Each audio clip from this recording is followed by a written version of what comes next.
Y'all know what it is. MZ Talks Boxing.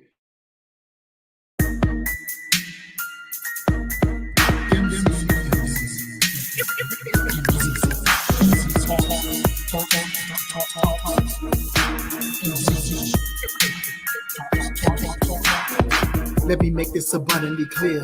We talk about boxing here. My opinion is winning, but if you ain't feeling then good on your boxing, yeah. This mental headshot sting. So do these body blows that I bring. You wanted the big step to the ring. Let's go to the toe to the final bell ring. MZ Talks Boxing. Yeah.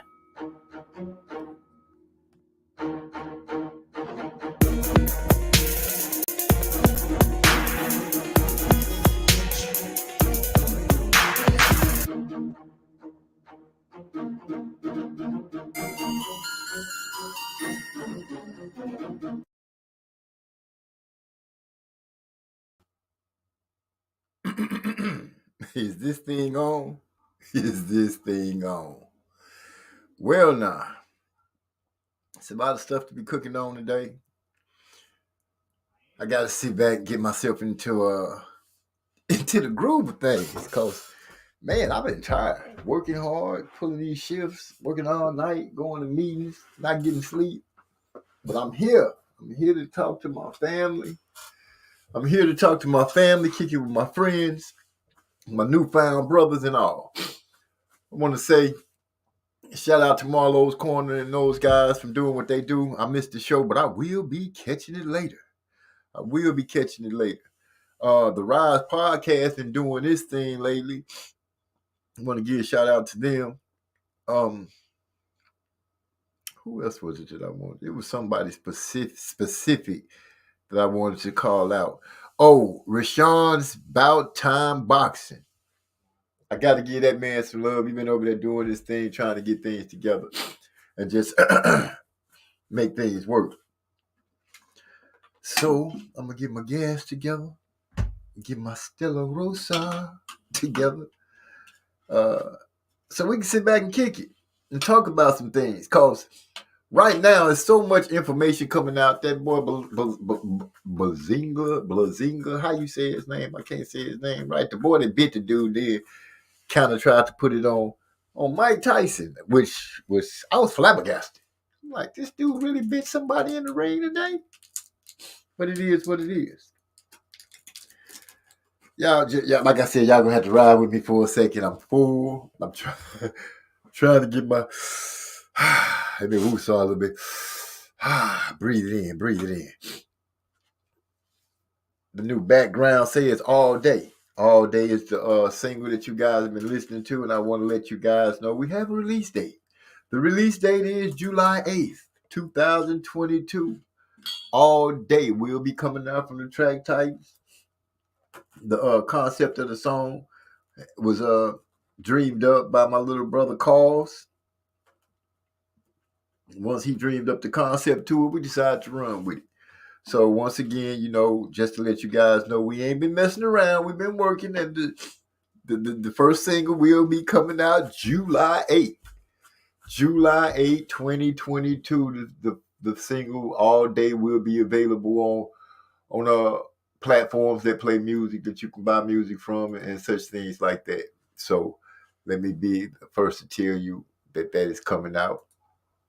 And hopefully you guys will be able to jam it real soon. Hopefully you guys will make it part of your playlist. We're going to drop another single after that. Haven't decided what the date is going to be yet. And then the album will be coming in directly after. So we're going to give you guys 2 singles. And then we'll go ahead and drop the album. As a matter of fact, I think it's only right that our family that we've been messing with right here on MZ Talks Boxing picks the second single. I'm thinking that would be a good idea because you guys have been involved since the conception of the project. You guys have picked tracks. You guys have picked songs. And I feel like it would be an honor to have you guys to come together and amongst yourselves, let me know, you know the songs, you know the name of the songs or some of the lyrics, and just send us a word on what you think we should drop next out the group off of MZ Talks Boxing, the next song off the 21 Plus album. So, as always, we're going to sit back, chill a little bit, let family get in so we can start doing things the right way. Give myself a little time to get stuff together. We got Hyphy in the house. What's going on, Hyphy? What's going on? Glad to see you in the house. He's saying straight out the gate. Glad to hear some boxing talk that doesn't include Crawford Spence. What's going on, MZ? As always, I got nothing but love for Hyphy. What's going on? Whenever I see you in, I know I'm doing the right thing some kind of way. We're going to try to talk about everything and not push the situation to Crawford and Spence. I hadn't planned on talking about them today, but I'm seeing it right now. It's like a wildfire that's been brushed up.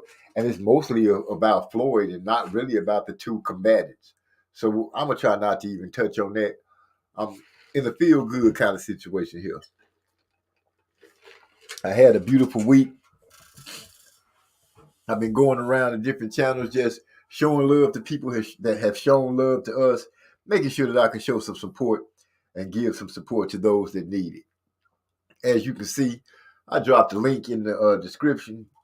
Hyphy, you really blowing my mind right now. You here so early. I ain't never seen that.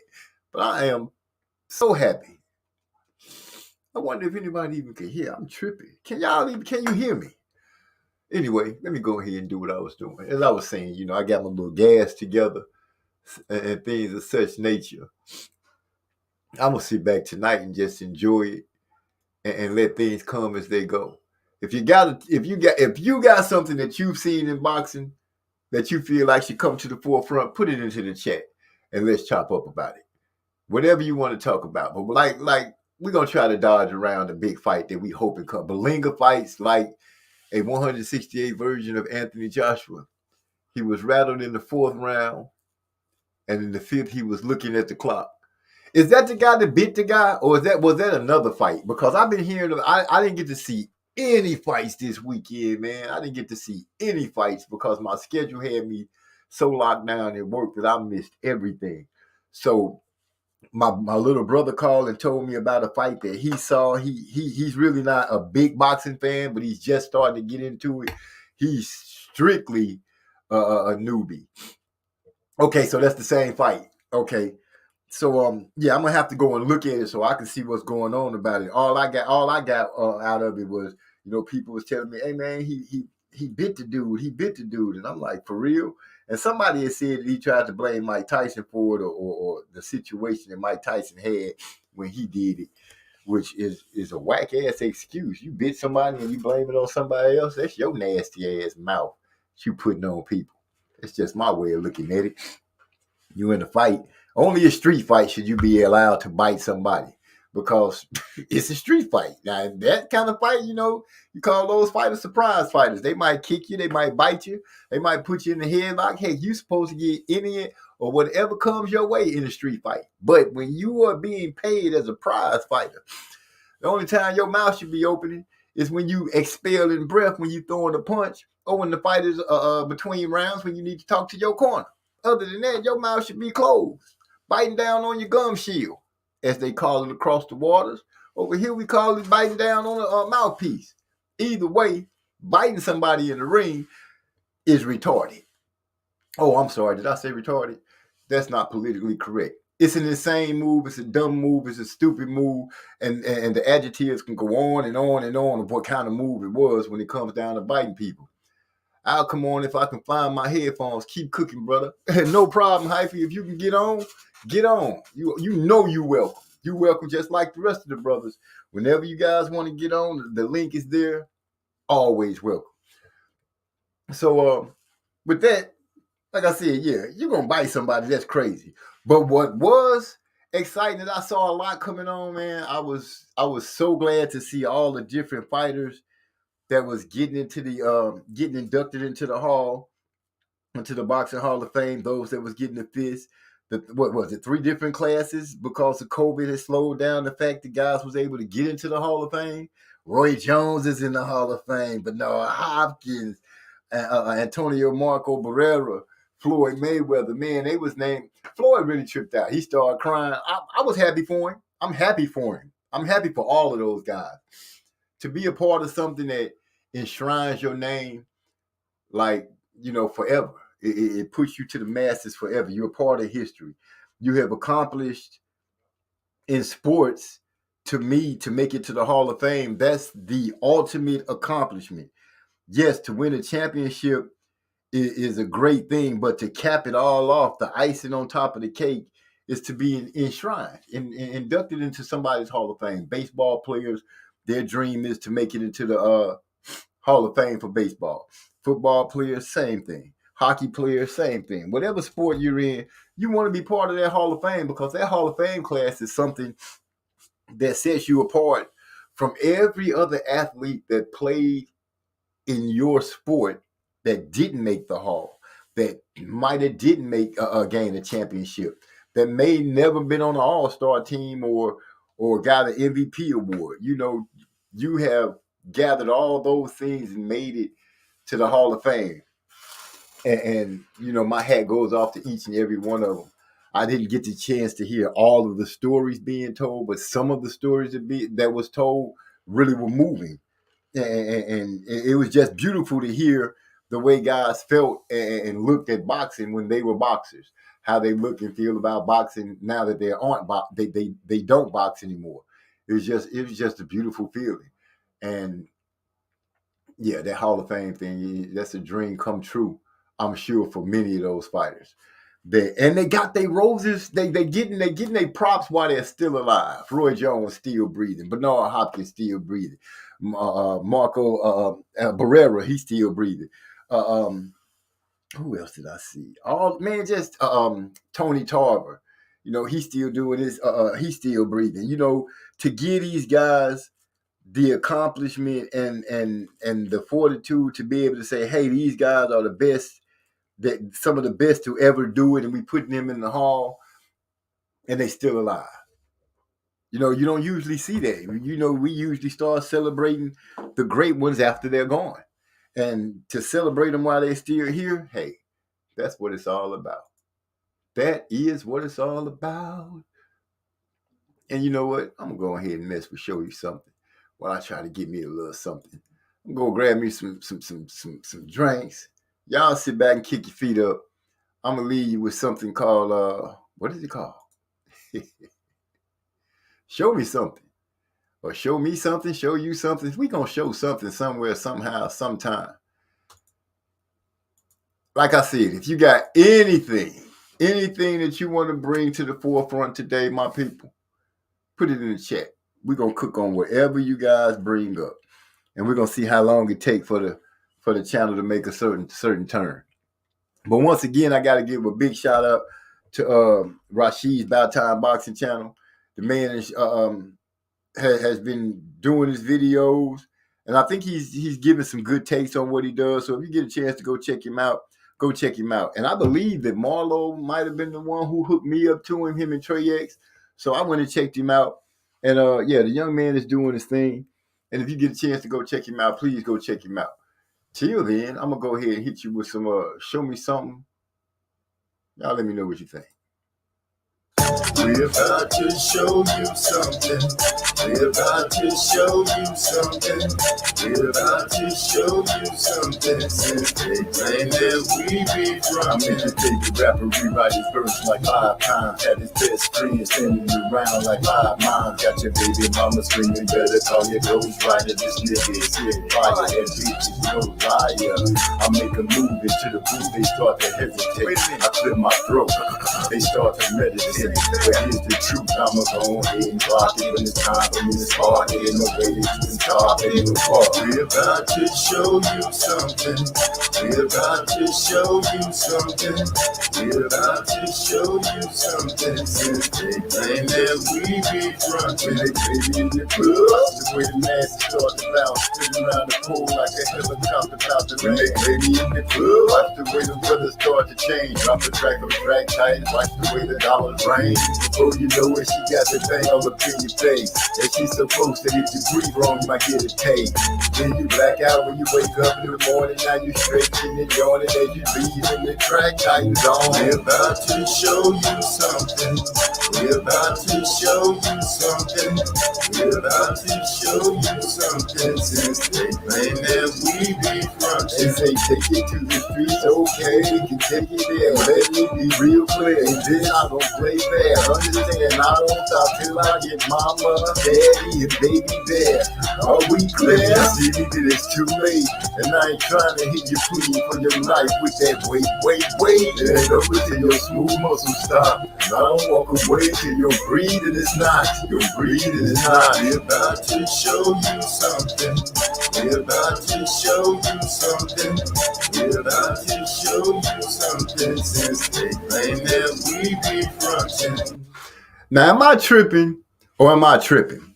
But somewhere I have read or seen a video where Charlo, Jamal, not Jamil, Jamal was talking about, I'll come down to 154 to, he'll go down to 154 to fight Terrence Crawford.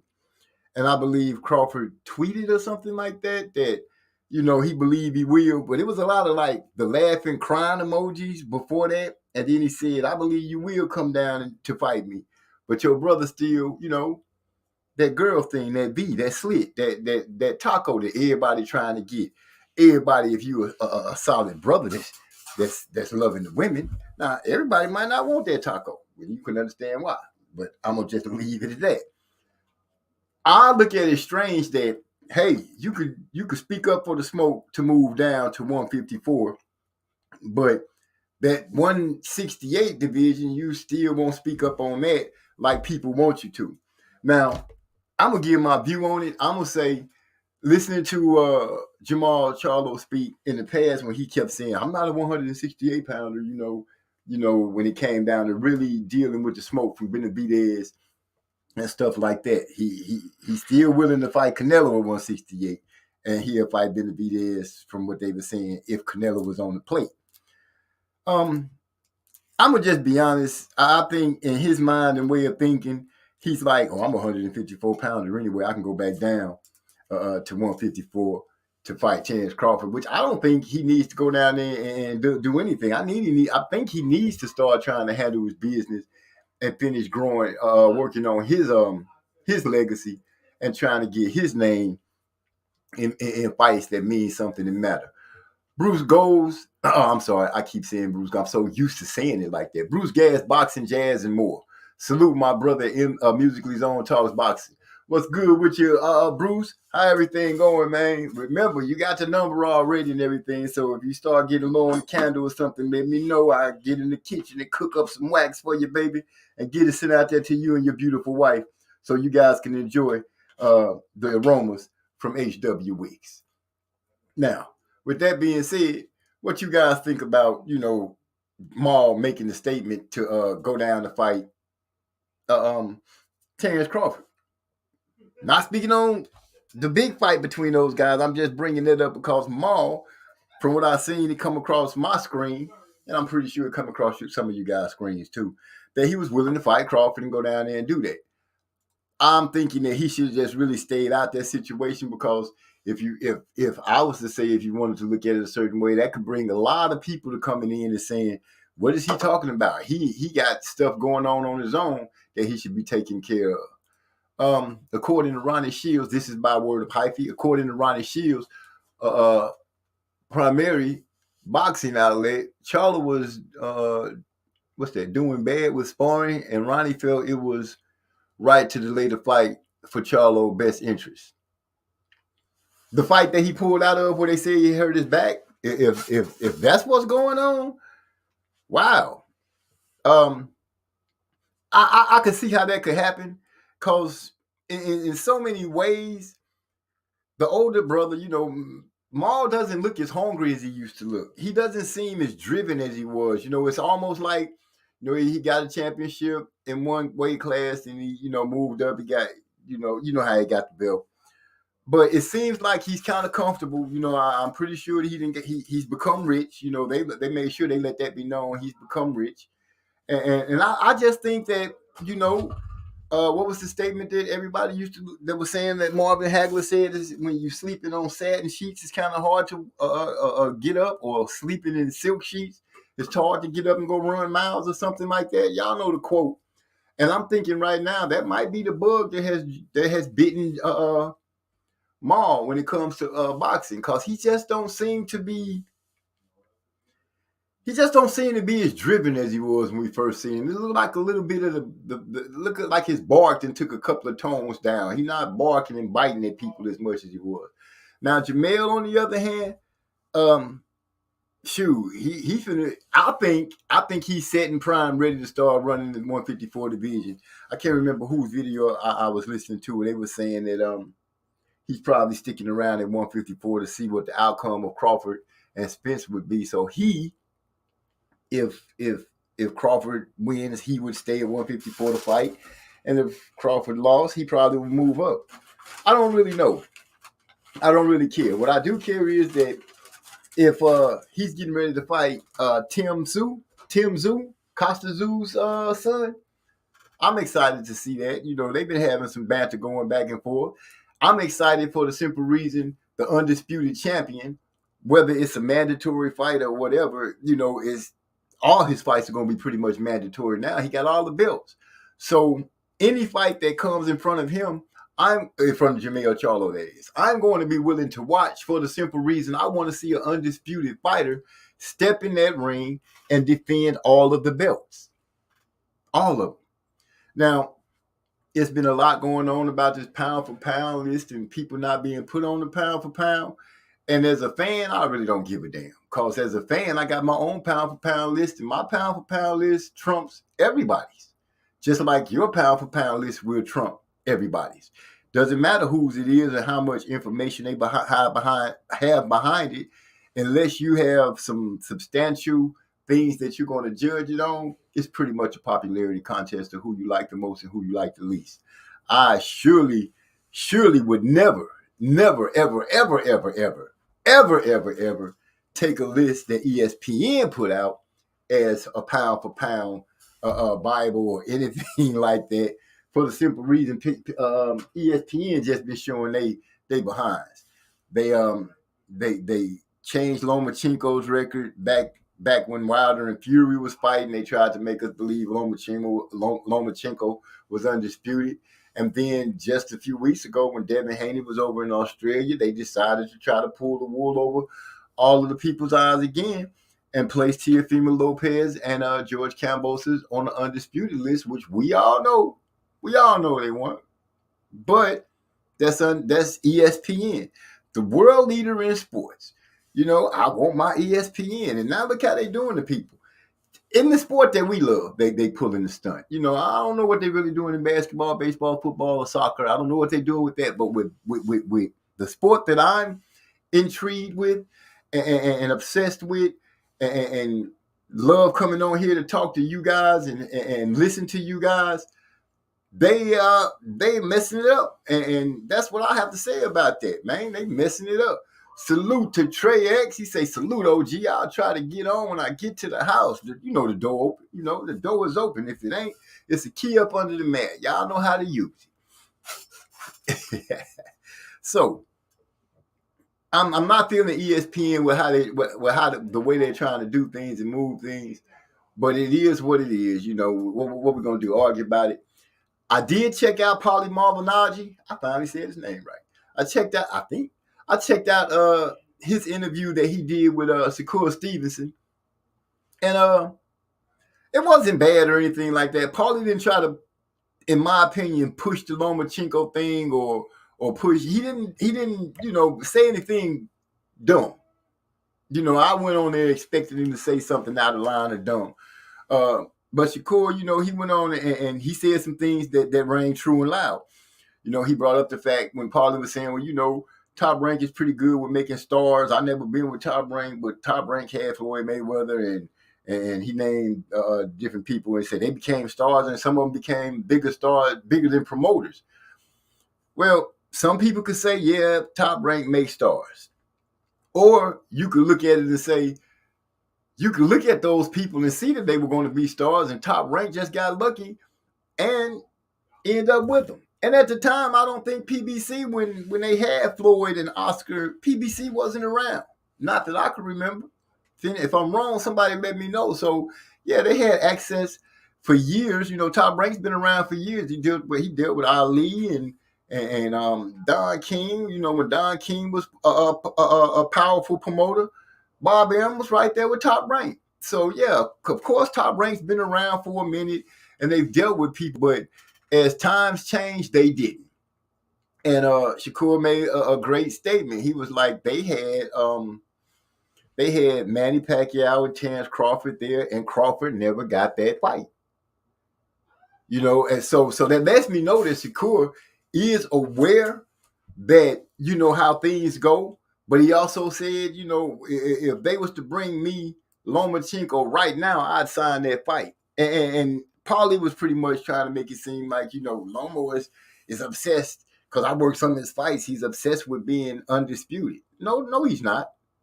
No, he's not. Well, I was talking to the screen when he said that. No, he's not. He's not obsessed with being undisputed. If he was obsessed with being undisputed, he'd have fought Devin Haney. He'd have, and not gave up the WBC belt.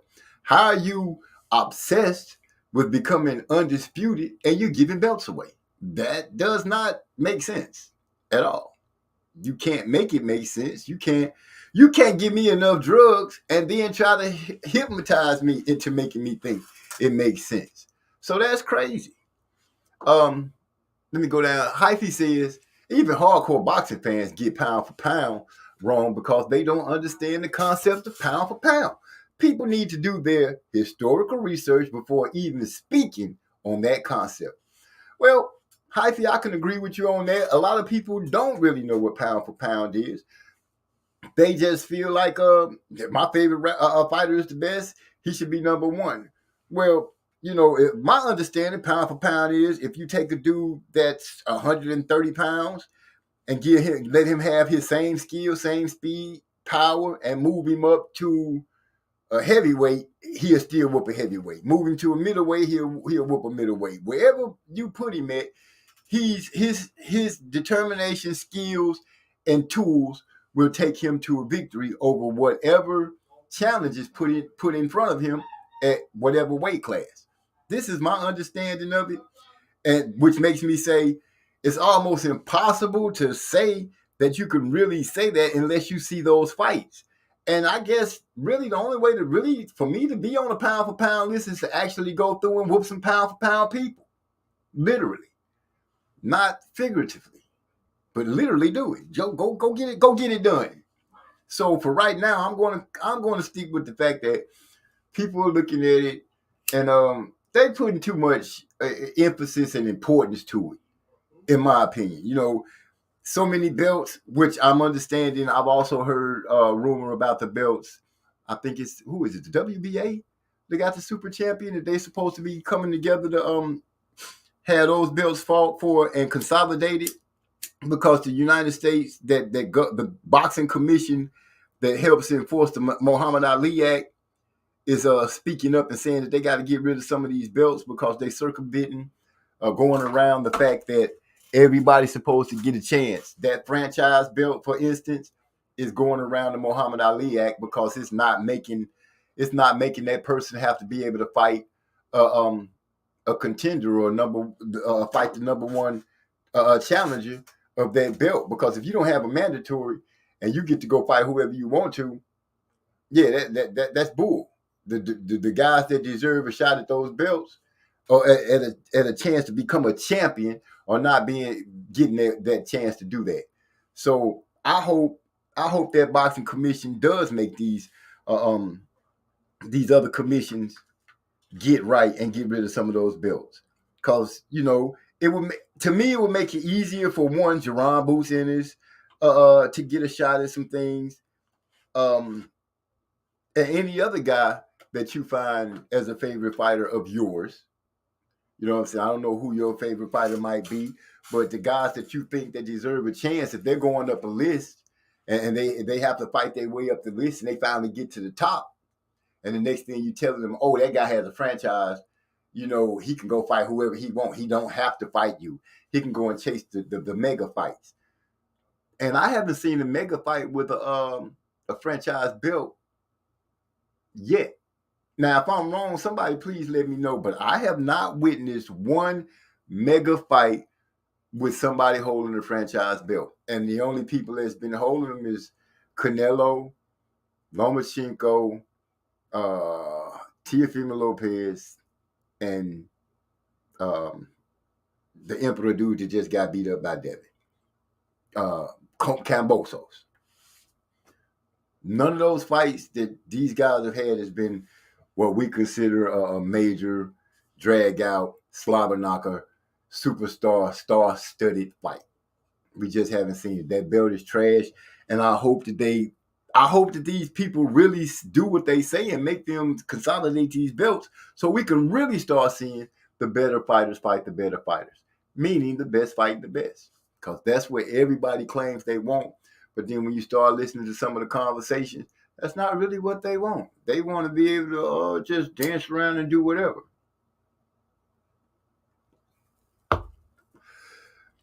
Now, my thing is, does Tank want to be the man at 135 or 130, 140? Devin Haney is the man at 135. I want to see who's going to scream for the smoke.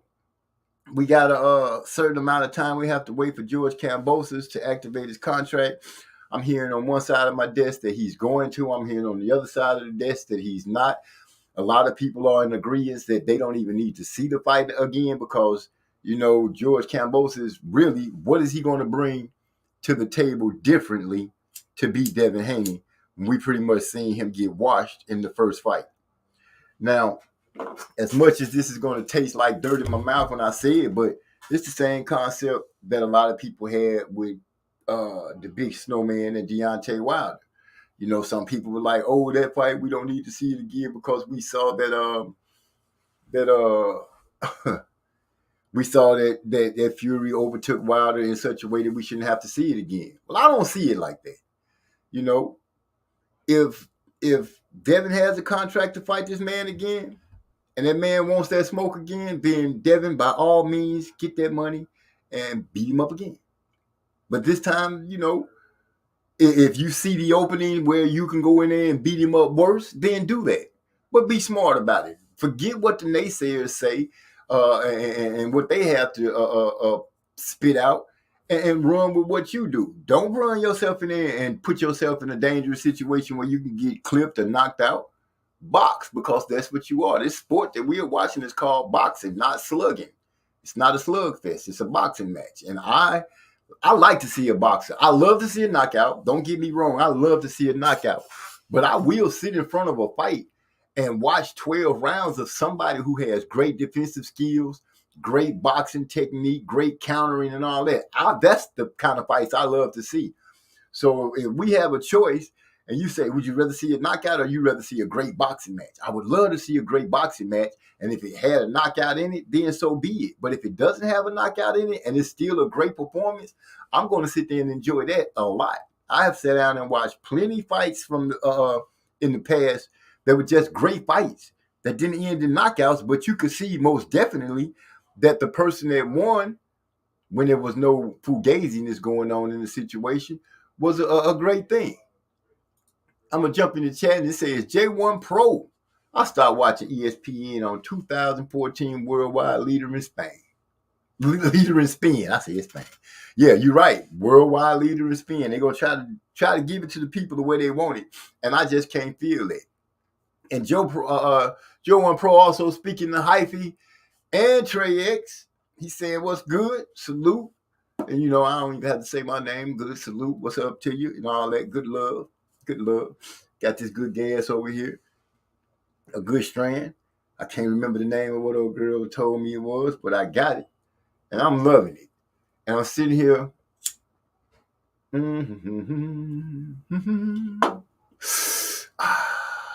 Yeah. Once again, tonight just going to be open talk. Once the time is right, then the fights happen. I'm waiting for a certain fight to be announced. I still have full faith and confidence that it will happen. Because I'm that fan. I'm that fan that's like, regardless of what everybody say, I believe these guys are going to fight. And to be honest, I'm just waiting and excited. I'm still tripping on this dude that bit old boy. I need somebody to holler at me and tell me what the heck happened. Was he getting beat up that made him bite him, or did he just get stuck? Like Hyphy was saying, he got what was the words that he used? He got it amounts to he got shook up. Let me see. Blingus was fighting a dude like the version of Anthony Joshua. He rattled. He was rattled. Okay, rattled. He got rattled, and that's what made him bite the dude. Somebody talk to me. Let me know what happened. Somebody let me know something. Don't just leave your boy in the dark. Don't do that. And once again, you see the background. Say all day. Track Titans. That's the singles coming out July 8th. 2022. Once again, that's July 8th, 2022. We will be dropping our first single from the Track Titans, and it will be all day. Concept came from my little brother Cause, and the rest of us just picked it up and ran with him. After that, after we get enough people in here, I'm going to present the question that you guys, through your memory of the songs that I have played for you guys, pick the second. That's right, pick the second single. And I'll get it pushed out so we can get a date for it, and the album will follow right after that. That's what I'm going to ask for you guys, my brothers, to do, is give me the next single so we can get it out, and then the album will be following after that.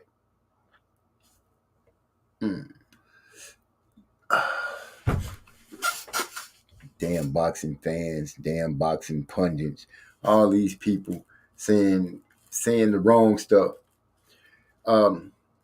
I'm not mad at any of the old legends. But that's a double. I don't need to say old legend. It's a legend usually is old. But I don't see anything wrong with the legends picking the way they're picking when it comes to the so-called super fight with Crawford and Spence. I don't see anything wrong with it at all. They have their opinions. They have their way of thinking. And they should be able to choose whoever they feel like they think is going to win the fight. And people should be able to respect that without getting upset or into their feelings and saying that they hating or anything like that. I don't see any reason for any of them to hate, because the accomplishments that they have done is theirs to themselves. I don't see them being in any danger of being passed, because at some point in time they will be surpassed, and it'll be what it is. And you'll have to accept it, and a new class will come through, and a whole new group of boxers will come through, and we'll be still having the same argument with just different names in place of Earl Spence, Terrence Crawford, the Charlo twins, Tyson Fury, Deontay Wilder, Anthony Joshua, Usyk, Boots, Ortiz. The list will go on. The names will change. The players will change, but the game will remain the same in boxing. That's just what it is. And we're going to have some highs and we're going to have some lows. We're going to be mad at some people. We're going to be all right with some people. But what we're not going to do is let our feelings get in the way. We're going to look at the facts. We're going to check out some of the amateur background. We're going to try to make the best picks we can. We're going to try to ride with the person that we feel is going to be the one to do what he can do in boxing. A lot of people are looking forward to seeing Boots start to make his run at 147. I, for one, am looking forward and listening to Shakur and Paulie speak. Shakur saying that, they was talking about him and Devin fighting, and he said it's kind of funny that, every time he and Devin was somewhere in a tournament or something, they were always a weight class apart. He would be at 116, Devin would be a little higher than that. He'd be at 126, Devin would be a little higher than that. Now they at pros. He's at 130, Devin's 135. And, he said 9 times out of 10, when I get to 135, Devin will probably be going to 140 because Devin is kind of a big dude. All true, all great. But I would like to see Shakur Stevenson make a full run at 130 and clean up all those belts in that weight class and be undisputed. And I think it's a possibility that he could do it at 135 as well. All the players are going to still be kind of hovering around in the same area. I don't see Tank going up to 147. I think his ceiling is going to be 140. He could prove me wrong and move up and do some things like Canelo, but I don't really see it. He's kind of short, and I don't think those 147 dudes is going to be just letting Tank run through them like that. I think some of them got a lot of pride. Boots being one of them, the Ortiz being another one. I'm not even going to mention him fighting Spence or Crawford because, we all know that's never going to happen, so there's no need to even bring that up. But Devin and they trying, who was that they was telling Devin, who would you fight at 140?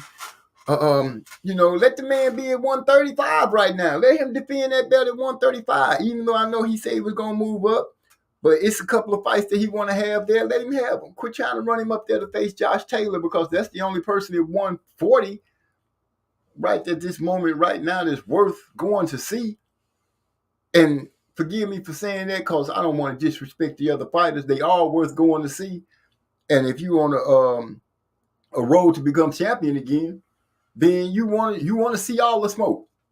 You want to see all the smoke. Right now, the only two people that I know that seen all the smoke and went at it, Devin Haney went and did what he wanted to do. Josh Taylor did what he wanted to do. They fought who they needed to fight to get what they needed. Jermell Charlo, to me, Jermell went through the gauntlet. He went and collected belt, fought champions. The belts bounced around, but he stayed true to his game. He fought. He took a loss. He came back. He did what he needed to do to overcome the situation with Tony Harrison. Those dudes was knocking each other off. Hurd got knocked off by what's his name? The Muslim guy. I can't think of his name, but it seemed like if you hit him the right way, you get him dizzy, because he got clipped with a jab and got dizzy. Jerry Hurd lost. What's the dude's name? I cannot think of the guy. Somebody put it in the chat for me. The dude that beat Jerry Hurd and took the belts from him. Man, what's the champ's name? Yeah, I can't remember his name. It was right on the tip of my tongue.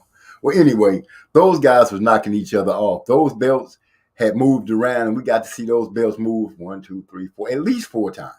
At least 4 times. And Jermell was always right in the thick of things. Even though he lost his belt, he got mad, went and learned. You can see some growth in Jermell. You can see a lot of growth in Jermell. He still has his mouthpiece. That's not going to go anywhere. But his emotion, the way his emotions bubble over is a little different. But you can see that he started listening to Coach a lot better, so he can get back on the right track. And that's great. Derrick James is the man. Derrick James is the man.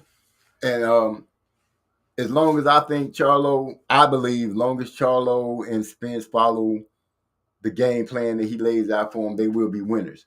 I'm excited to see who's the next crop of fighters that Derrick James brings to the forefront.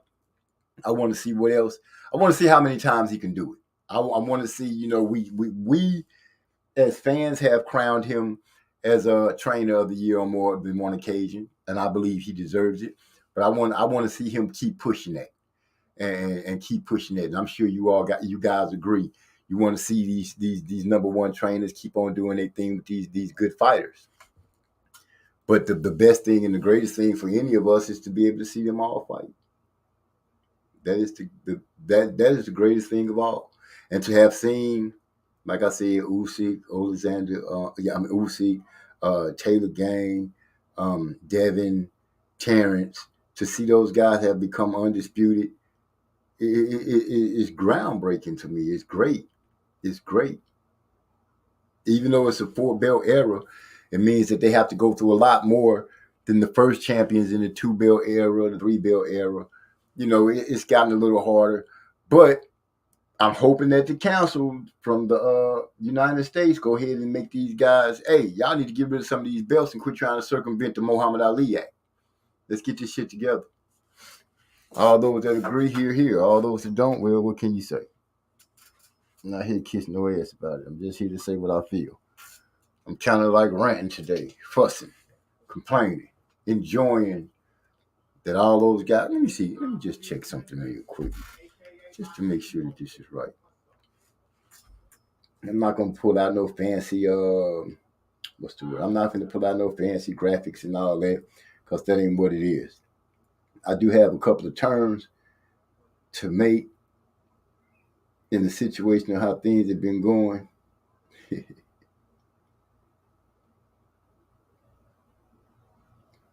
Where is it? Oh, I know y'all know I like to go off on things that happen in the world. This cop caught this young lady walking a dog. His ass is finna go to jail because he assaulted this young lady. I know y'all don't care about that type of thing, but sometimes you got to bring it out just to let the people know what the world is going through.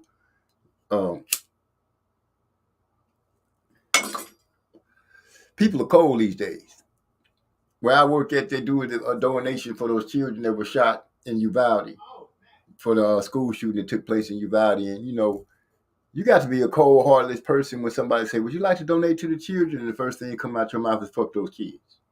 And I'm like, wow, what if this had happened at a school where you have kids? What if this affected your community right there? Would you really have that kind of statement to make? But, you know, the world is sick. People don't care. Fellow men don't care about fellow men. They just don't. And to hear people say something like that about children is sickening. I just want to let you guys know that these are some of the things that I've been going through here in San Antonio, talking to people when it comes down to it. And those are some that was one of the responses I got for asking somebody about donating to the children. Now, the money that I know that I've collected goes straight to the kids. I get it straight to who it needs to go to for those babies. No hidden agenda, no scooping off the top, no skimming off the top. You know, the steal from babies. You got to be a sick person. I just can't do that. I won't do that. Never, ever. I want to talk to Trey X as soon as he can show up because I am very interested in what he's talking about. I want to get on to this situation about getting people to choose, betting, making the bets, and getting some money off of them. Quit giving away all this free knowledge. He's right. Quit giving away all this free knowledge. And I'm going to be honest with you guys. I have learned leaps and bounds from questions that Hyphy asks, from information that Hyphy passes through a lot of the chats. I have gained a lot of knowledge from Trey X just for the fact that the dude is so intellectually heavy on amateur backgrounds and just digging up with the trivia and stuff that he does. D-Lo 404 boxing, with him just going and looking at things and breaking it down to the lowest compound that you can get some understanding, because you know he listens to what's being said and breaks it down, because a lot of times things go over people's heads and they miss the whole situation, point blank and exact. I've noticed that Floyd Mayweather, every time someone says that fight is happening, he jumps up and has something to say. And now people are starting to draw conclusions. Is Floyd dealing with Terrence Crawford? You know, have they got something going on in the back room that we don't know about yet that's going to pop up later than ever? Who knows? But we're going to be finding out pretty soon, I believe. And we just have to go from there. What's up? What's up? What's up? We got Master Roger Phil in the house. He said, "What up, my brother?" And I'm saying, "What up? What up? What up?" in my Martin voice. I ain't really doing it like that, but you know, it is what it is. Excuse me. There's contacts going through and things happening. I can't get this mug to stay lit for nothing. I must enroll it. Got a hole or something in here. Anyway, I'm going to go ahead and take a step back because I got to go grab me something to drink. I done got cotton mouth up in here. So while I go and grab something to drink and take care of this cotton mouth, I think I'll hit y'all. Oh, Master Rod got a song called Stella Rosa that they jumping on. When he gets me a copy of it, I'm willing to drop it for you guys and let y'all check it out and tell us what y'all think. But until then, I'm going to drop the Yo Cypher on you guys while I go grab me something to drink. Y'all hold it down for me. Be right back. Yo. Yo. Yo. Yo. Yo. Yo. Yo. When it comes to my lyrical thesis, don't be facetious. Calculate what you're going to say, aka speeches. You can play this message for everyone that it reaches. I snatch the pits from their cores, leave you with spineless speeches. I drop landmines like storming no mini beaches. Wait while you recover, attack you while at your weakest. You a hypocrite like a sinner who always preaches.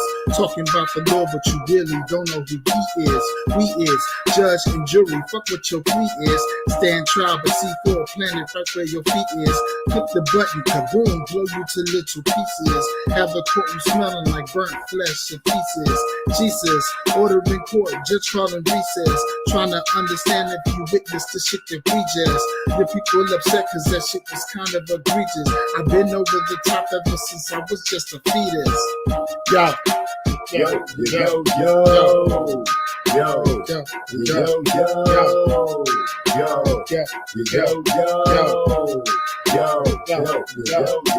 I hear the baby practicing to spit it automatic. Understand that no practicing when you already got it. Who they claiming that they better if you writing than it's no. At 21 plus, we gon' finally let it go. Damn, Z, always understand this for the family. These niggas out here weak, ain't no way that they can stand me. The plan B, always recognize and never hesitate. You listen to the track, hoping the round and the detonate. I am Michael Myers to every MC. I am Halloween. Texas Chainsaw in the cypher leaving cerebellum to sling the predator. You ain't ready for what I'm ready for. It's whatever, bro. Rest in peace to my competitors. Live from the gas chamber, my mind so fucking tangled. Take one of these fucking rappers, hang them high and watch them dangle. Cut the fucking rope, and if you twist it, he get strangled. I control the MIC, and you can't fuck with me. No, not lightly. Do not give a fuck if you don't like me. This is strictly for my niggas like 2-3-AC. I'm colder than the polar vortex, chilling in the AC. Mr. Freeze to my foes, that means you can't freeze what's already froze. I got some good gas, that strong, smoking by the whole zone. I'm so fucking high, I roasted on top of the ozone. These boys sounding whack as hell. Got some suits, rhyme form, I form Voltron. Yeah, it's on jamming cyphers here. Hits from the bone, taking hits from the bone. Driving optimistic, crime jumping out, dumping shots out, Megatron. Next time you speak, like speak, oh, pussy bitch, use the cone. I hit the close line like category 10. Cyclone cause cataclysmic event. Board up your home, pyroclastic flow. No warning shots, it's on. Kill shot straight to the dome. Yeah, I'm on my Snoop Dogg. Block climb to the ball. Stay back, way back. Call the hazmat. Chemical spill on the track. Bust the gas and anthrax. Yeah, we came to party. Leave the whole scene ransack. Track tight, run that. Back, creeping on the low. This that MYSTRO. That boy cars done wreck the damn show. Now all I gotta do is shut the fucking door. Chillin', reclining on the scene. I be coolin', they say I'm looking mean. I ain't trippin', I'm just trying to see the green. We having fun and we fulfilling all our dreams. Yo, yo, yo, yo, yo, yo. Yo, yo, yo, yo, yo, yo, yo. Man, you say yo, yo, yo, yo, because that's the way it go. That's the way we look at it. That's the way it sounds. And that's what's going down. Now, I'm going to be honest with y'all. Really, 100%. I have missed everything. I have not got a chance to digest any boxing of the last week. But I could not come on and talk to you guys. I had to. It was just in me. So I'm going to be honest. I didn't prepare anything spectacular or special to talk about or sit down and kick it with you guys with. But I did want to come here, sit down, and kick it with my brothers. The guys that's been showing me love since I started my channel, who's always kept it real, spoke with honesty. From what I can tell, everybody that I've ever spoke to, Hyphy, King of Kings, Social Scientist, Marlo, D-Lo 44 Boxing, Ricky Williams, everybody, Nash, Mark Nash, all these guys I have listened to. And when I listen to them talk, I never really hear them say anything with venom. I'm going to be honest. That's one of the reasons I love coming on my channel and speaking with the people that I speak with, because all you guys are so freaking real and the love is amazing. And I'm proud to be part of this community. I'm proud that you guys have allowed me to be a part of this community, to share our music, to share our thoughts when it comes to boxing, to just openly arms allow me in and you know, let me be able to kick it with you guys. I must say, it's always been a pleasure. It's just been great for me. It's been therapy to me. because a lot of you guys don't know when I started my channel, I had just got disabled, messed my right arm up, lost 70% use of it. And this was an outlet to keep me from losing it. And you guys, without even knowing it, has been therapy to me. And I'm greatly appreciative that God has led me to this. Cause I never even messed with YouTube. Ever. But I started doing videos about Earl Spence. Things started to grow, and I made up the fictitious character, Pecos Bill. He did his little thing. And I just started gravitating and gaining brothers from other mothers that actually accepted me and allowed me. Gil Coles, who's usually here first and foremost before anybody, seems to be missing today. And I know everybody's been busy, things been going on. And I want to say to all the fathers this weekend's coming up, happy Father's Day in advance. And I hope everything goes well for you and you get to do some things comfortably, go fishing or sit back, drinking some beers and watch a fight or two. And oh my gosh, Bitter Beef and Joe Smith is coming up, isn't it? Now, excuse me, that's a fight. That's a fight that I would like to talk about. Joe Smith, and I think it's, Arthur Bitter Beef? That's going to be, in my opinion, that's going to be a good fight. That's going to be a good fight. I got a chance to check them out, see the way they work out, and see how they fight.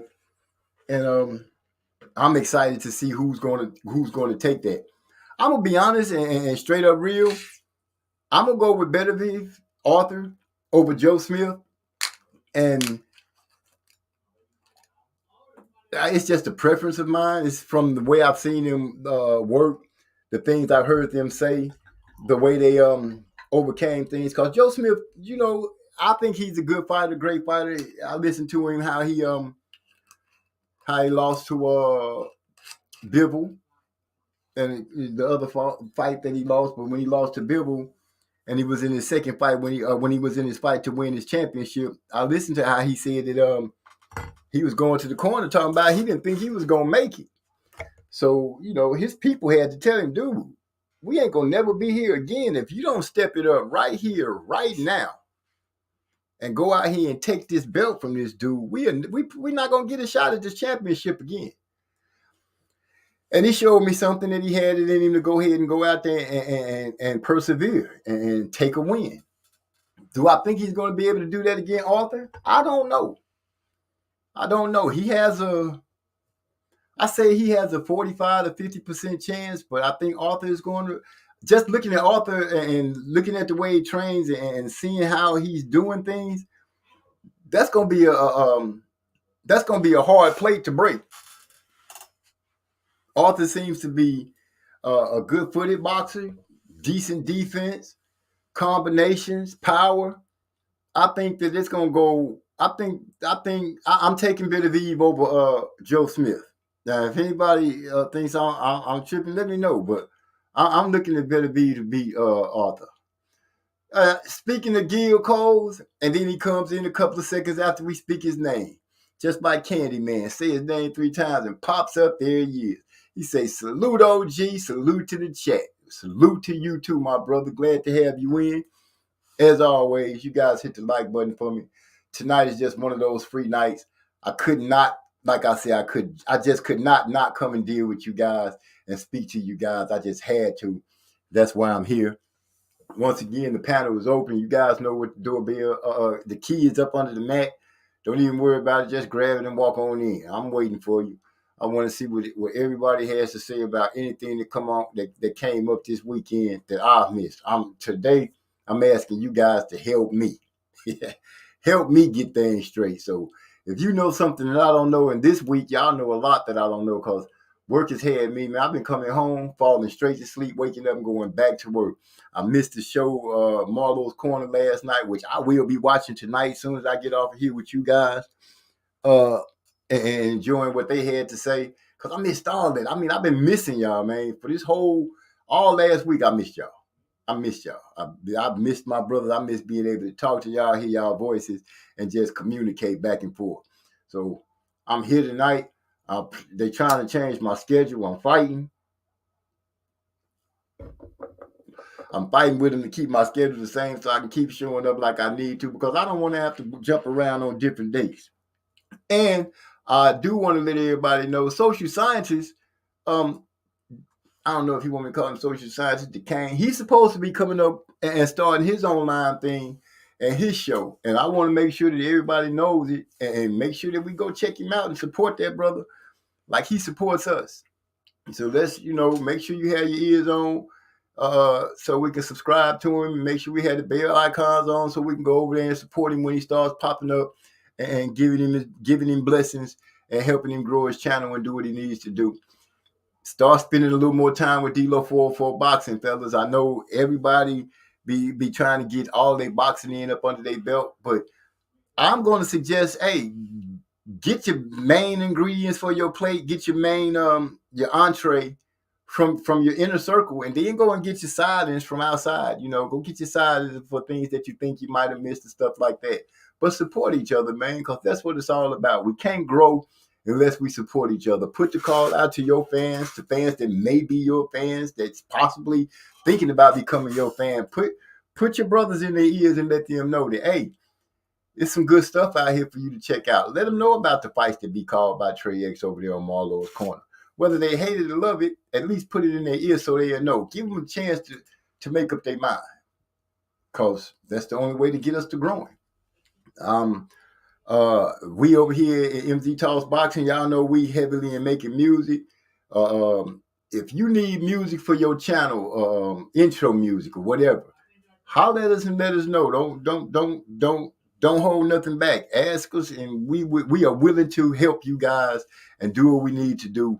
And you don't have to worry about getting no strikes or nothing, because I'll make sure that I do whatever steps I need to make sure that if you use any of our music, you won't get a strike for it. That you can trust and believe. And if you want an intro track or something like that, I'm pretty sure that me and my brothers can get you something, make you an original track. And if you want words to it, I'm pretty sure that we can get something like that done for you too. Just drop us a line and let us know what you might be needing, because it's all love, and that's all we're planning on doing around here. It's trying to help our brothers grow their channels. Help our brothers grow. If you got some kind of side business or something like that, let us know so we can get it. Gil Coles is speaking. He said, Social Science is about to start a channel. Yes, sir. He a funny dude, and he knows his boxing. Yes, he is. His what's the word? His voices that he does is hilarious. And he is a smart dude, and he does know his boxing, which, that's a plus for people. So if you love boxing, you gotta love the people that's in this that's on this list that I just gave you. If you love boxing, you'll love their channels. The only way you're not gonna love their channels is if you go in there with your feelings and you let your feelings cloud your judgment about what's being said and about who is being said. Because I'm pretty sure that everybody that I've talked to, I have not talked to one person that really dislikes a boxer except Tyson Fury. Ugh, I said that name. Like dust all on my tongue. But for the most part, we respect every boxer that comes out. We don't like cheaters, which I agree with everybody. Cheating that's just not profitable for us in this game. The other day, he did Paulie Malignaggi voice. Oh, shit. And I missed that. See, that's what I'm saying. I missed all the good stuff. Y'all was clowning and doing fun stuff. I was at work trying to get the store together. Simple as that. And I had my phone. I've been leaving my charger at home. Ain't been having it charged up like I needed to be. Arthur better be. I'm going with Arthur, man. Arthur over Joe Smith. Not that I don't like Joe Smith. I just like Arthur better. I think Arthur going to beat Joe Smith. And that fight is this weekend. Am I right? If I'm wrong, somebody please let me know. But isn't that fight coming up this weekend? And Gil Cole, did you check out Shakur Stevenson on Paulie Malignaggi?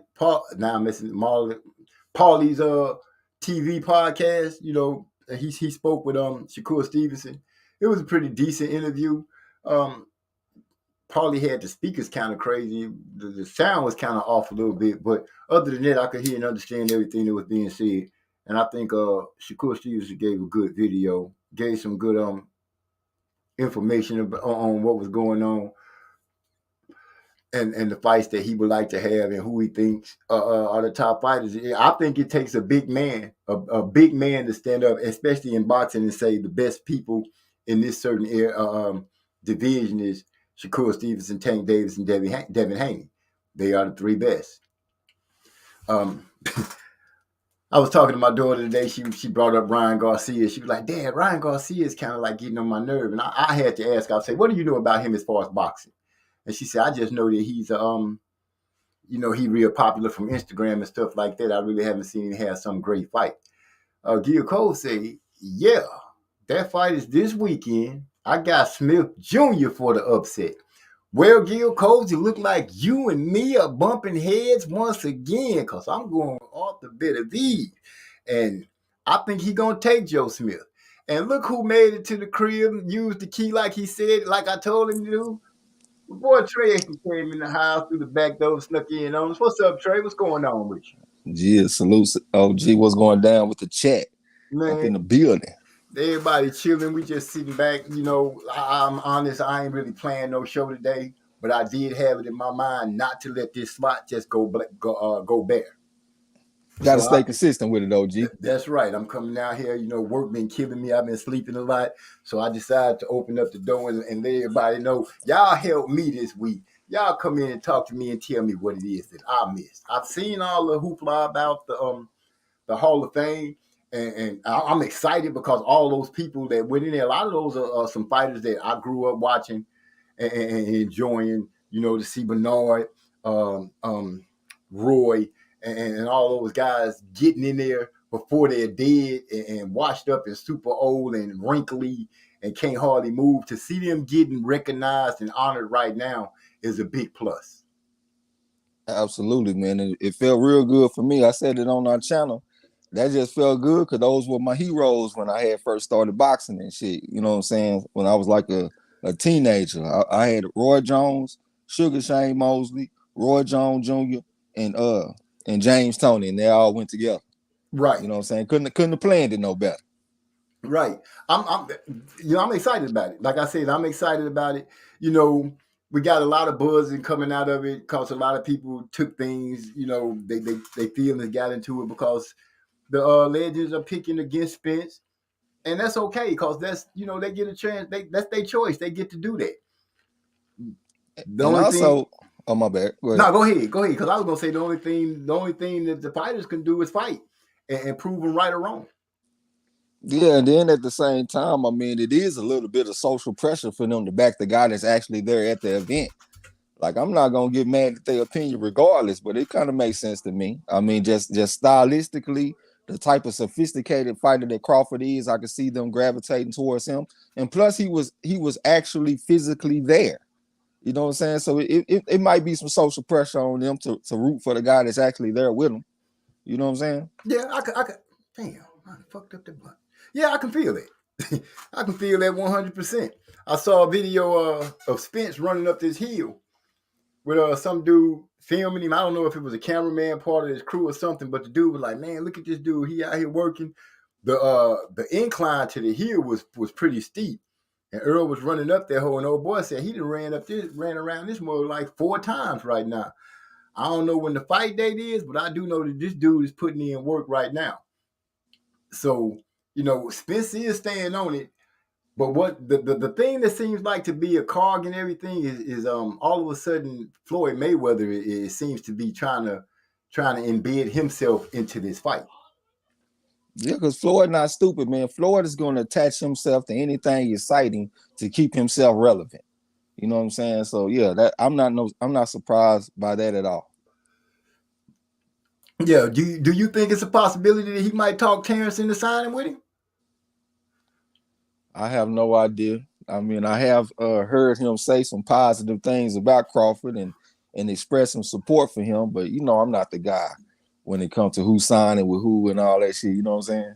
Right. I was just thinking because, for Floyd to say, oh, the fight ain't happening yet, I'll be able to announce it when it's happening. That make, because, Spencer already came out and said, I don't work for Floyd. Floyd ain't part of my my deal as far as that. You know, so if Svensson came out and said that, I'm only thinking he can only be working one angle at it right now, and that would be the Crawford angle. Yeah, I understand, but I just think he gonna want to be around anything exciting anyway, because he said that right when he announced another exhibition. So he still see himself as a face of boxing. That motherfucker might think he's some kind of kingpin or some calling shots, but I think the motherfucker just want to be involved because it's exciting. It's the number one spectacle in boxing. But I don't know though. Maybe Crawford is signed with the motherfucker. I ain't heard nothing about it though.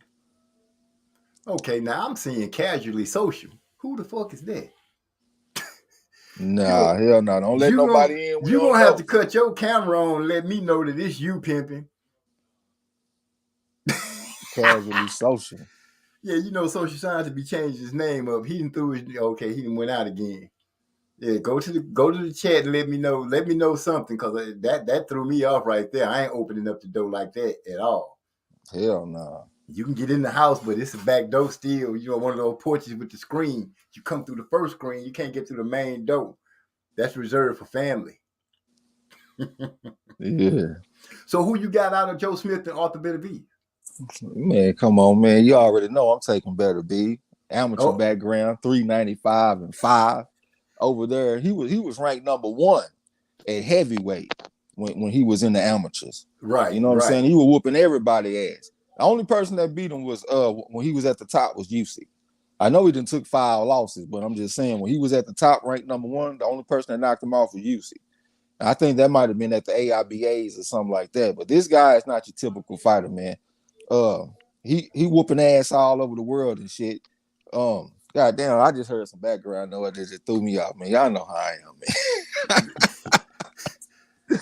God damn, but I think he's a cut above, 2 cuts above Joe Smith, and I think he'll cut above the people that beat Joe Smith.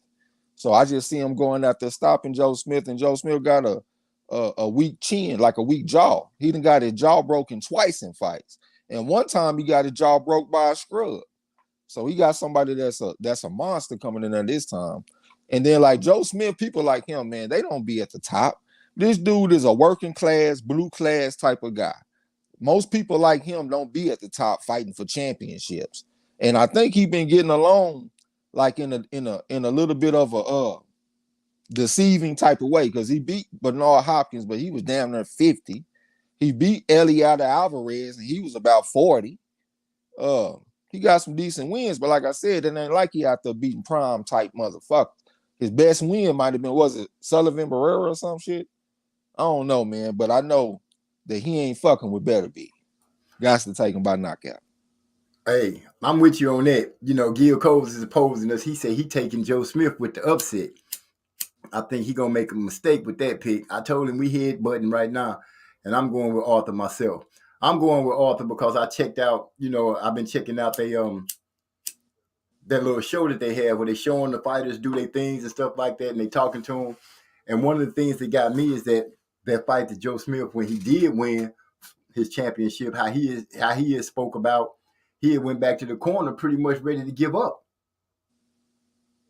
And his corner had to tell him, dude, we're not gonna be here again. If you don't lay it all on the line right now, it's pretty much over. That's what I understood out of the way they had the conversation going. And that put up a flag for me. Because if you can go in there and start doubting yourself and you need somebody to get you back on track, Arthur doesn't seem like the kind of fighter that's going to doubt himself. And like you said, he got a good amateur background pedigree. And just watching the stuff that he was doing and the way he was training, I'm like, this dude, he is the business. He's the business for real in that 168-pound division. 75. Yeah, 175, and I think that he gonna stop Joe Smith myself. I think it's gonna be a good hard, some good hard punches thrown back and forth. But I think Better V got the better defense, the better combinations, and the better footwork. Yeah, I think he just got the better overall grasp of boxing. This is a world beater, OG. I know. You know. That's he is the definition. Blue chip type guy. The only thing, he's 37. And Joe Smith Jr. got the age advantage of being 32. But I just don't think that's going to be enough. My fault. Go ahead, motherfucker. What's up?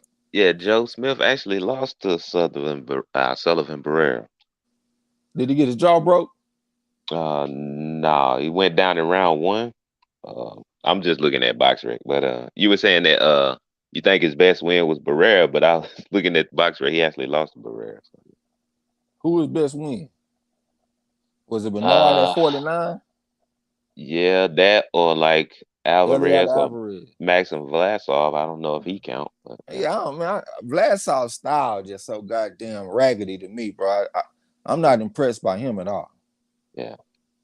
The only thing that worried me for Better Be is he broke his ribs in training one time, so like recently. So Is Joe Smith a big body puncher? I see him mainly head hunting. yeah, he mainly hit, huh? But I mean, knowing that, he might try to go to the body. Yeah, that's a good point. But if he go out there doing something out of his element, he might get caught with something. Yeah, Yeah. it could be a dangerous combination to go out there going for injury that happened. When did this rib break happen? Like a year or two ago. Oh, that's a long time ago. But I remember it postponed one of his fights. He should be good to go. Yeah. Yeah, he Who gonna you be got? good to go. Man, I got Better Be. I'm thinking round 10, but we'll see once the time get closer. You know me, good old KO9. Yeah, But Marlo said KO7, and that shit sounded right when he said that shit. I swear. Hey, man, you better catch that motherfucker Mark James nose, man, because I think his ass is in trouble, nigga. He done let you and Nick Harmer get real close. And that Michael Jerzik dude, he a champion. So I think Mark James Nose ass is in trouble. He got some killers on the loose. Y'all need to go fetch him. You specifically. Right. He done sent the Doberman pension after the mother. Yeah. He said, "You need to go fetch him. Go eat his ass up." See, my thing is he stopped Vostik in 10. He stopped Marcus Brown in 9. But I'm thinking Joe Smith might be pretty tough, so that's why I'm wondering like how long it's gonna take him. So. Hold on, okay. So he stopped Marcus Brown, and who was the other one? Vostik, Okay, Alexander Vostik. Two guys that got better footwork than Joe Smith. They can get out there and move around a little bit if they get in some danger, you know what I'm saying? And you know them type of people, they can prolong a knockout. Instead of getting knocked out in 6, it might go 10. So I'm thinking that Joe Smith Jr. don't have that type of movement. He's gonna be more in front of Better Be. Even though I know that Joe Smith can box a little bit because he boxed a little bit against Steve Jaffard, but I don't think it's graceful like Gosik or nothing like that. You know, Gosik was like a 260 and 40 amateur. You know what I'm saying? So he ain't no scrub. And I think Joe Smith gonna be more in front of the guy. So I think it'll be easier for him to get knocked out. Yeah. I never seen Joe Smith kind of on the run or in retreat from nobody either. But he ain't been in there with a puncher like this guy. Yeah. You know, like Bivol and stuff like that. Bivol got some decent little pop, but he ain't punching like Better Be. Better Be literally got 100% knockout percentage at a championship level. Joe Smith ain't fought nobody like that. Yeah. And he got stopped by a scrub, bro. He got stopped in 4 rounds by a scrub early in his career. He got his jaw broke. He done got his jaw broken at least twice in his career. And I want to say he actually got his jaw broken against Sullivan Barrera. I think that's the second time. Oh, okay. It was one of those guys because they were speaking about him getting his jaw broke on that show. They spoke about that. But I got to speak on this. Gil Cole said $20 on the corner. Joe Smith about to shock the world. Let me be the one to say, I will take that bet for the corner, and I'm going to ride with Beterbiev. So let it be known right now, I'm saying it out loud and proud. I'm taking that bet, Gil Cole. So get ready to see in that 20 to the corner. We done been on this road before, me and you. That's just his creative way to donate to the channel because he know that man ain't got a chance. If we go look at his Champ Ross picks, I guarantee he got Beterbiev over there. He just be wanting to donate, you know what I'm saying? Oh, that's his way of just getting the channel some money without having a real reason for it. Yeah, because he always go pick the big underdog. He just picked Rolly Ramiro, and now he coming back with Joe Smith Jr. So he went from a 9-1 underdog to another 9-1 underdog. I see a pattern. I don't know about you. This boy say Joe Smith about to whoop Beterbiev, then clock in Monday morning at his tree service job. Well, he better clock in. You better clock in with a helmet. That motherfucker dumb. I think he gonna get his ass whooped, bro. This is Gil Coles is wishing for a Cinderella story. You know what I'm That's what's saying? going on. Hey, Yeah, man, this is the equivalent of Boise State beating Alabama or something. You know what I'm saying? Like, nah, that's not taking place, bro. Alabama gonna beat them people by 50. And I think this boy gonna go out there and get his ass whooped, man. It might be early. Yasa wanted to take the bet like a late knockout, and I said, man, I don't know, because I feel like Joe Smith could get knocked out anytime in this goddamn fight. Oh yeah, I was gonna tell you, OG, I saw your email, but I saw the motherfucker late. It's better just to call me or text me or something. I had left my phone over.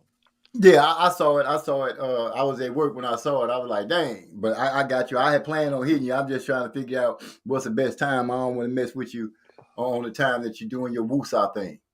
Yeah. It's all good, man. But yeah, I do want to talk to you about it and get pick your brain on what you want to do with it, so I can see if there's anything that I can do to help it go forward. Just make you an account. Just make you an account. A Bovada account. We can't get FanDuel or nothing down here in Texas, so just make you a Bovada account. You can put money on the account with Cash Out, with Bitcoin. Okay. Yep, that's all you gotta do. And I've been doing some studying on this shit. I think that it's sustainable because right now, out of 35 fights, we done won 27, and that's right at 77%. I was reading about another guy that was putting up crazy numbers. He went 47-12, and that's right at 80%, like right below it. So that let me know that it's a chance that this shit could be sustainable. You know what I'm saying? The only difference is he did his 47-12 in a year, and I did my 27-8 in about 3 or 4 weeks. You know what I'm saying? Oh yeah, so I'll run with the 3 or 4 week horse for sure. Yeah, man, we gonna find some action. You know what I'm saying? But yeah, just go ahead and make that account, man. We gonna put it down. Yasa said a nigga need to make a Patreon. That's what Yasa say. I've been looking at it. I've been looking at that and looking into it to see what it's all about before I just jump in there, because I don't want to jump in there unless I make sure I have enough content and things that I want to be able to share to the people so they'll feel like they're getting something for coming up in there.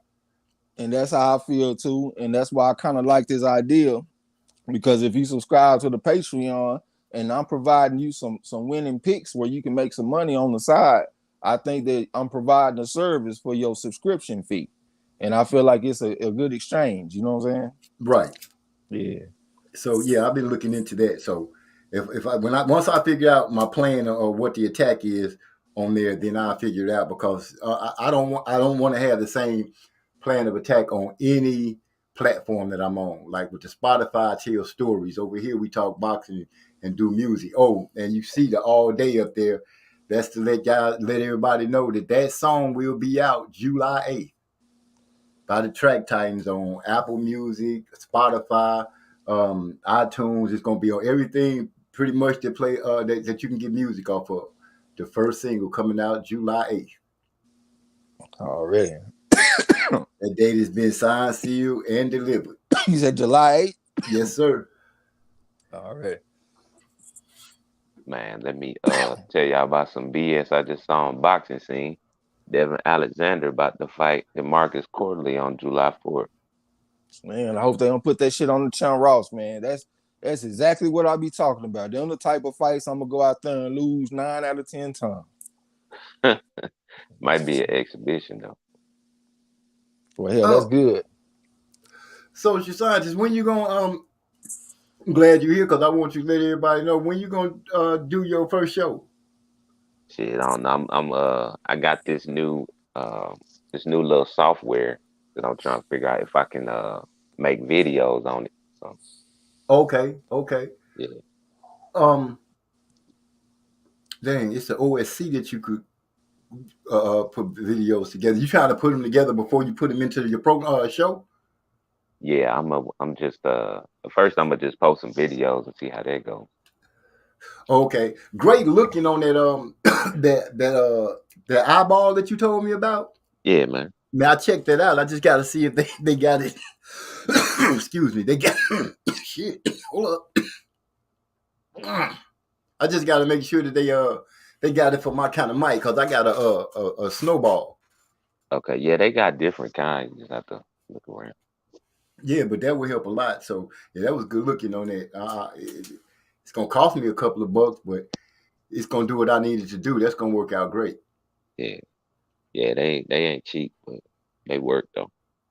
Well, if you pay for something cheap and then you get just that. Right, right. Gil What all y'all Coles, talk about tonight, man? What I missed?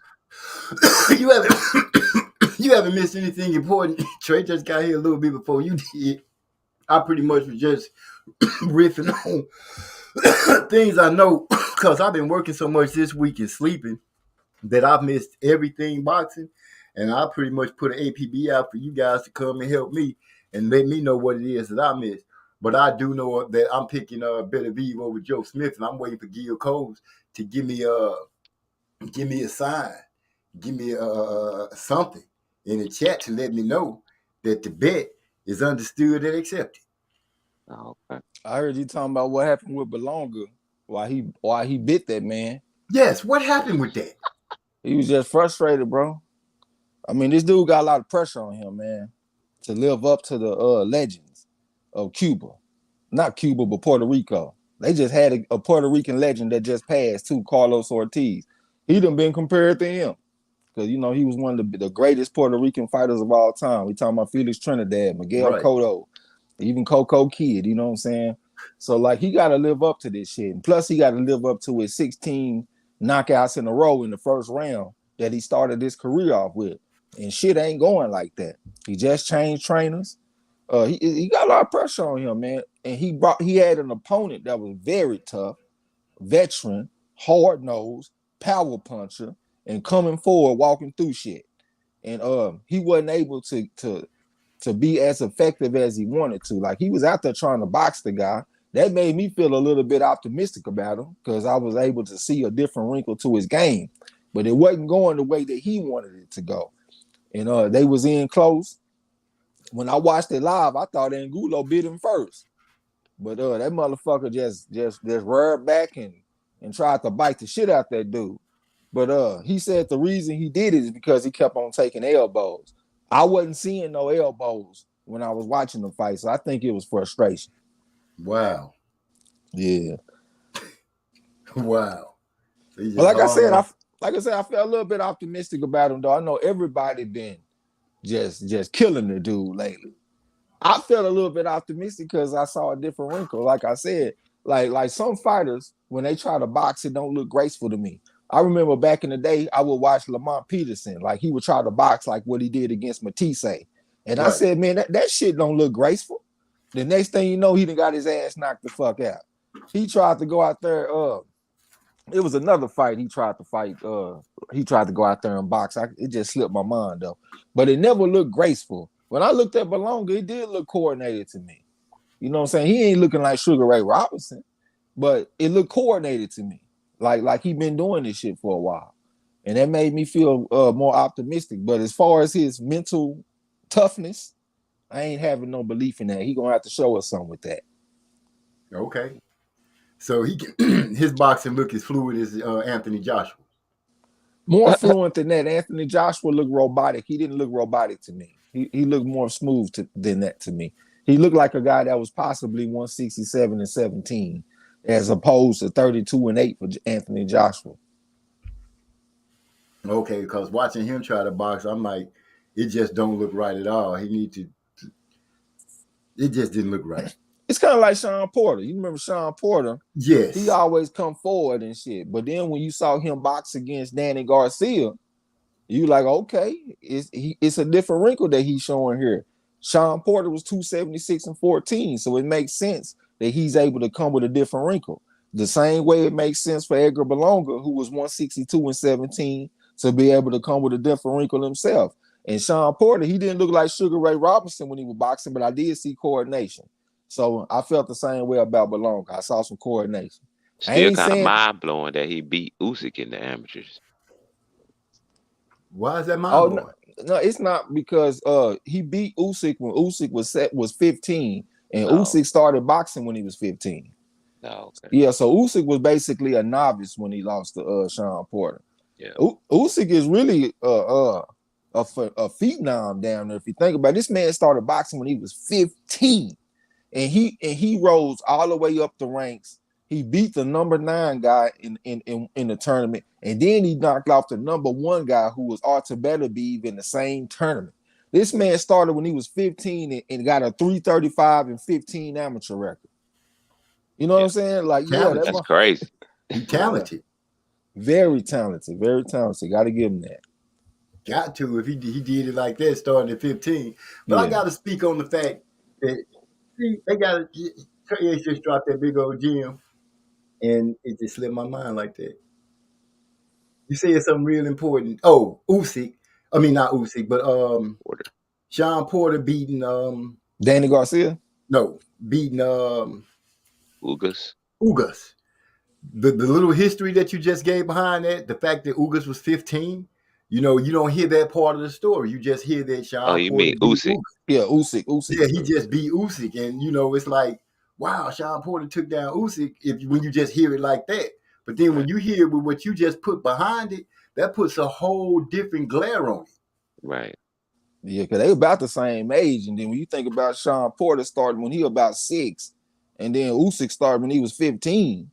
Right. Yeah, dude, you know what I'm saying? They do put it in perspective. See, it was some shit that Kenny Porter said that made me think about it like that, because like it was at one point somebody had said Usyk was the best or something like that, and Kenny Porter was like, "Well, how is he the best? Well, my son beat him in the amateurs," and Usyk was like, "Yeah, he beat me." And so I'm like, why would you even bring that up like that if it was, you know what I mean? If if it was when the dude that just started boxing, like you take the shit all out of context. Well, shit, everybody don't know that though. Right. You know what I'm saying? Fuck it, nigga. I'm gonna scream until y'all find out. See, okay, do your research. Go do your research, nigga. But information like that, Trey, that's something that I feel is suitable for a motherfucker to pay in the Patreon area. Something like that you just said. Oh no, we gonna that's cool for YouTube, man. We do the Patreon, man. We gonna come with something that really worth coming to. You know what I'm saying? You giving an insight. I'm talking about a fighter that's getting ready to fight. You come up, you drop a nugget like that off of a fighter, something that nobody know. Oh yeah. They gonna be like, oh my gosh. Yeah. That plays heavily on how I'm about to spend this money. I got you. Yeah, so yeah, you that there you go. That go your entry right there. And let me ask you, Trey, you ever watched that Kyoguchi fight? No, I still ain't checked it out, bro. I'm glad you said that. I'm gonna go watch it. Man, that shit right there. That damn Hiroto Kyoguchi, a motherfucker, man. Yeah, I keep on seeing people talking about him like he a goddamn whirlwind. I'm gonna have to go check him out. Yeah. Now I do have to say, just out of just for the fact for me to get some pleasure from it and laugh, I did watch Prince Ahmed and Barrera. Yeah, I did watch that. I did watch that fight a few times, and he was knocking the shit out of Ahmed, man. The way he was hitting him and this dude was jumping around, I had forgot. I didn't see that fight when it happened. I missed that fight. Yeah, that fight is still kind of intriguing to me a little bit.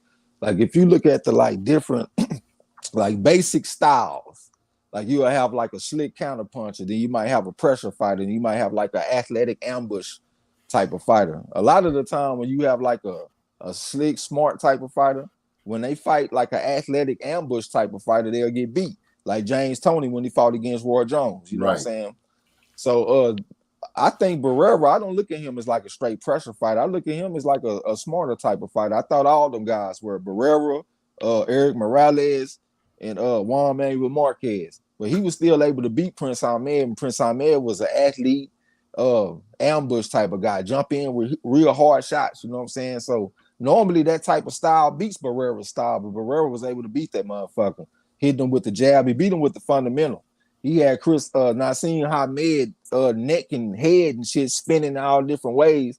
It brought out his uncoordination. So like he very athletic, very strong, got a lot of power, but he wasn't coordinated. And he paid for that shit against Barrera.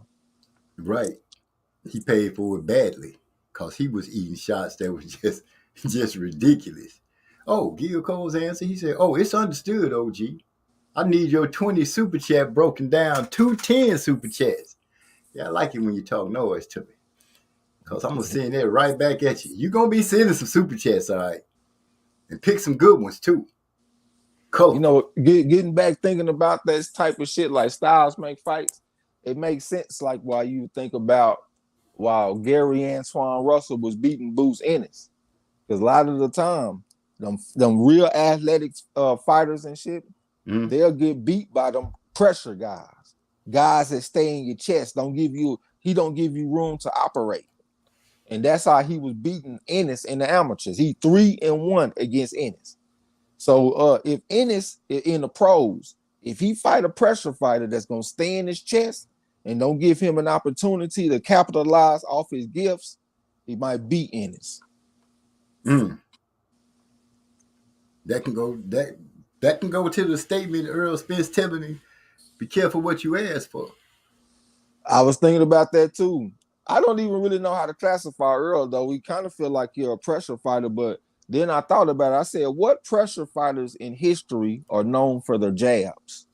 You know what I'm saying? Like a lot of time we think about a pressure guy, it's not a guy that's working off the jab for the most part, but Earl, his jab is his staple, along with his body shots and shit like that. So it seemed like Earl, you can classify him as a pressure fighter, but it seemed like he's something a little bit different, like he a hybrid or some shit. You know what I'm saying? Yeah. Funny enough, go ahead. No, go ahead. Say what you gonna say. Funny enough, you say pressure guys, but when you said that, like pressure fighters don't usually work out the jab, it made me think of Maya Hamadouche and how many damn hooks she throw. She just come throw nothing but hooks like she Clubber Lang or somebody. I think that the jab will make them even better though. Like if that motherfucker Brian, I know you over there. What you over there popping out the package right now, bro? Oh no, I just gotta start walking. But like, start walking. What's that? Your knees? Nah, the damn. I got these hanging earphones. They hit my chest when I walk. Okay. But yeah, I was thinking about like if Brian Castano would have used his jab against Charlo, it probably would have gave him a better shot, in my opinion. I thought he was a little bit better with the jab in the first fight. Even Canelo, when Canelo fought against Bivol, Mike Tyson was calling for Canelo to use his jab if they fight in a rematch. Canelo, as sophisticated as he's supposed to be, he has pretty much reduced himself to being a pressure fighter now. He comes forward, he want to throw hard shots, break you down, go to the body, try to get you out of there late after he slow you down. That's a pressure fighter type of style. He could benefit from using a jab also. I always bring up Dwight Muhammad Cowie because he was a short jabber. Even Montel Griffin, short guy, 5'7" at 175, but he is a great short jabber. You know what I'm saying? So yeah, that's something that them guys don't need to get away from. Even though you're shorter with a shorter reach, that don't mean that you can't capitalize off your jab against a taller, rangier fighter. Yeah, Mike Tyson had a good jab too. I was just thinking that shit, right? I swear to God, when I was explaining, I was like, hell, Mike Tyson got a good jab. he got the Customano jab. They call it a slip jab. When I be explaining it, I'll be like, he get his head out the line when he jab, but technically they call that a slip jab. But that's a short man jab. Right. I'm sorry. It's an old fighter, and an old fighter that I remember they were saying. I think they was making it seem like he was like the first person to start using it, and he beat a dude that was like supposed to be hard for him to beat because the dude was so much bigger and longer than him, and he was throwing that jab and slipping off the line. And he used that to walk right in on old boy and beat old boy up. But I can't remember the name of the fighters or the fight. Yeah, we just had a heavyweight this past weekend. It might be Bridgerweight or something, man. But this guy named George Arias, we picked him on the Champ Ross. He fought this guy. I think he might have been undefeated or something. Hell, I can't remember his name. But what's his name? Gidry. No. That was that. You talking about Alante Green then? The Green fight. Okay. Yeah, he was able to beat Green with that slip jab. He had his head off the line, stepping in with that jab. Green tried to jab with him. Green missed his jab, but George Arias land his jab.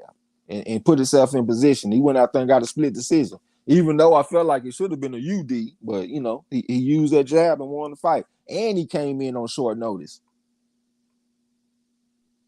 Damn, I didn't even see that fight, I don't think. Yeah, pretty decent fight. Okay. Hey, how did you watch that shit? Where you watch it at? Was it on YouTube? What was that shit? What card was that on? I thought that was on the damn Don King card. No, that Guidry shit was on the Don King card. Oh, Jordan Aries, it seemed like that might have been on the Zone. okay. It was either the Zone or probably Showtime. Yeah. Where you go, OG? I'm right here. I had put mine on, so because I had a habit of making noise too. Oh, okay. So I just cut my mic off. So I'm sitting over here pressing buttons, and I want everybody to pay attention to Melissa Odessa. She finally making her return. She had like promotional issues and shit, but you know she one of them girls with knockout power and shit. Oh yeah. Yeah. I'm gonna have my eyes open for her. I thought about you when I looked at the Champ Raw schedule. I said, oh, hell, this is the Kane Deals week right here. We ain't got but 10 fights, but we got like 3 or 4 women's fights. Right. He know the women fight. He know the women fighters. Shit, to be honest, I ain't that familiar with a lot of these women, to be honest with you. It is some new faces that seem like they popping up or finally getting that notoriety. Cause did you guys see that they ran a commercial for Alicia Baumgart on the fight on ESPN? Shit, Trey was telling me I missed it. Man, she had a full length commercial, a good commercial. The minute I saw, I was like, oh wow, they really showing her some justice. That was a big moment for I think for women boxing. What was she selling? It looked like some kind of athletic gear or something. I really don't know. I was just so surprised to see her that I was just watching her run and do all that kind of stuff. I missed the whole damn commercial of what it was. Well, I know she got another commercial. Hey, DeCane, bro, we ain't gonna do this today, my nigga. We're not gonna do this today, bro. If you not talking, you need to go on mute, my brother.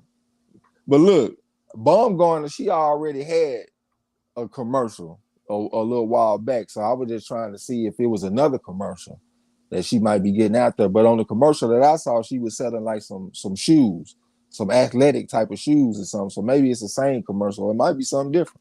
Was she like working out and running and all that? It's been a while, man. It's been like 3 months since I seen it, but yeah, whenever it was, the signs is looking good for her, you know what I'm saying?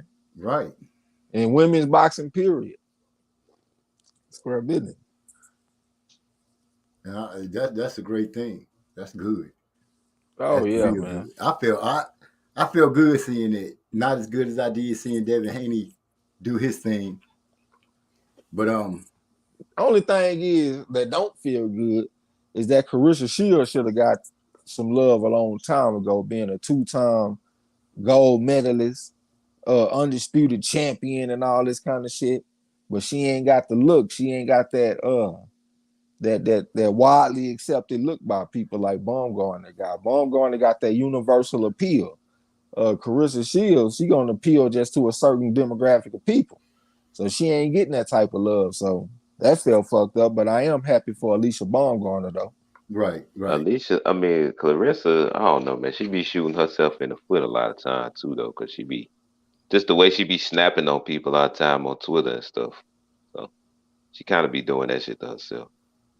Think so? I guess that kind of makes sense. I guess they take that into account because hell, Floyd Mayweather didn't even have a bunch of commercials. Yeah, I mean, a lot of people just don't like Clarissa Shields because how she be acting. I mean, a lot of it is racism, but at the same time, just the way she go at people. Sometimes a motherfucker be supporting her, and she just be so, I don't know, she just so accustomed to people coming at her wrong. She'll snap on people who support her. So I've seen her do it many times on Twitter. So she just turned a lot of people off the way she be coming across. Okay, that makes sense. Well, I feel like she should be able to talk however she wants. But Trey made a great point, and I want to say, the social scientist, it's not racism when it comes to her situation. It's like Trey said, it's her certain look. You know, her look is not the standard American look as far as the way they look at women. Yeah, I got Clarissa's not built that way, so I wouldn't call it racism. It's more as a body type thing, and just she's dark. To me, she's pretty, but her curves, she got that ass and those hips. That's just they. I don't know. They just ain't. They ain't with that. But see, the thing is, they ain't with that because if she was a white girl, they'd be with that. Oh So I yeah, mean, on on one level, it's the racism, but she don't be helping herself. Is what I'm saying. yeah, I But got you. yeah, And then they don't like the cockiness and all that shit too. They still think black people need to be humble, and she be out there talking shit, calling herself the GOAT and all this kind of shit. So I can see all that playing a part. she ain't coming off that at all, which I don't Nah, blame. she gonna Me keep neither. saying that. She made a great point. She was like, "Shoot, the people hated Ali when he called himself the greatest at first." Hey, Hyphy just left a comment. He say so-called hardcore boxing fans don't even give Carissa a mention when speaking pound for pound. And if we go back to the original, what people been saying, I've been hearing people say, man, let's go back to the original meaning of pound for pound. If you put everybody in the same weight class, who will win?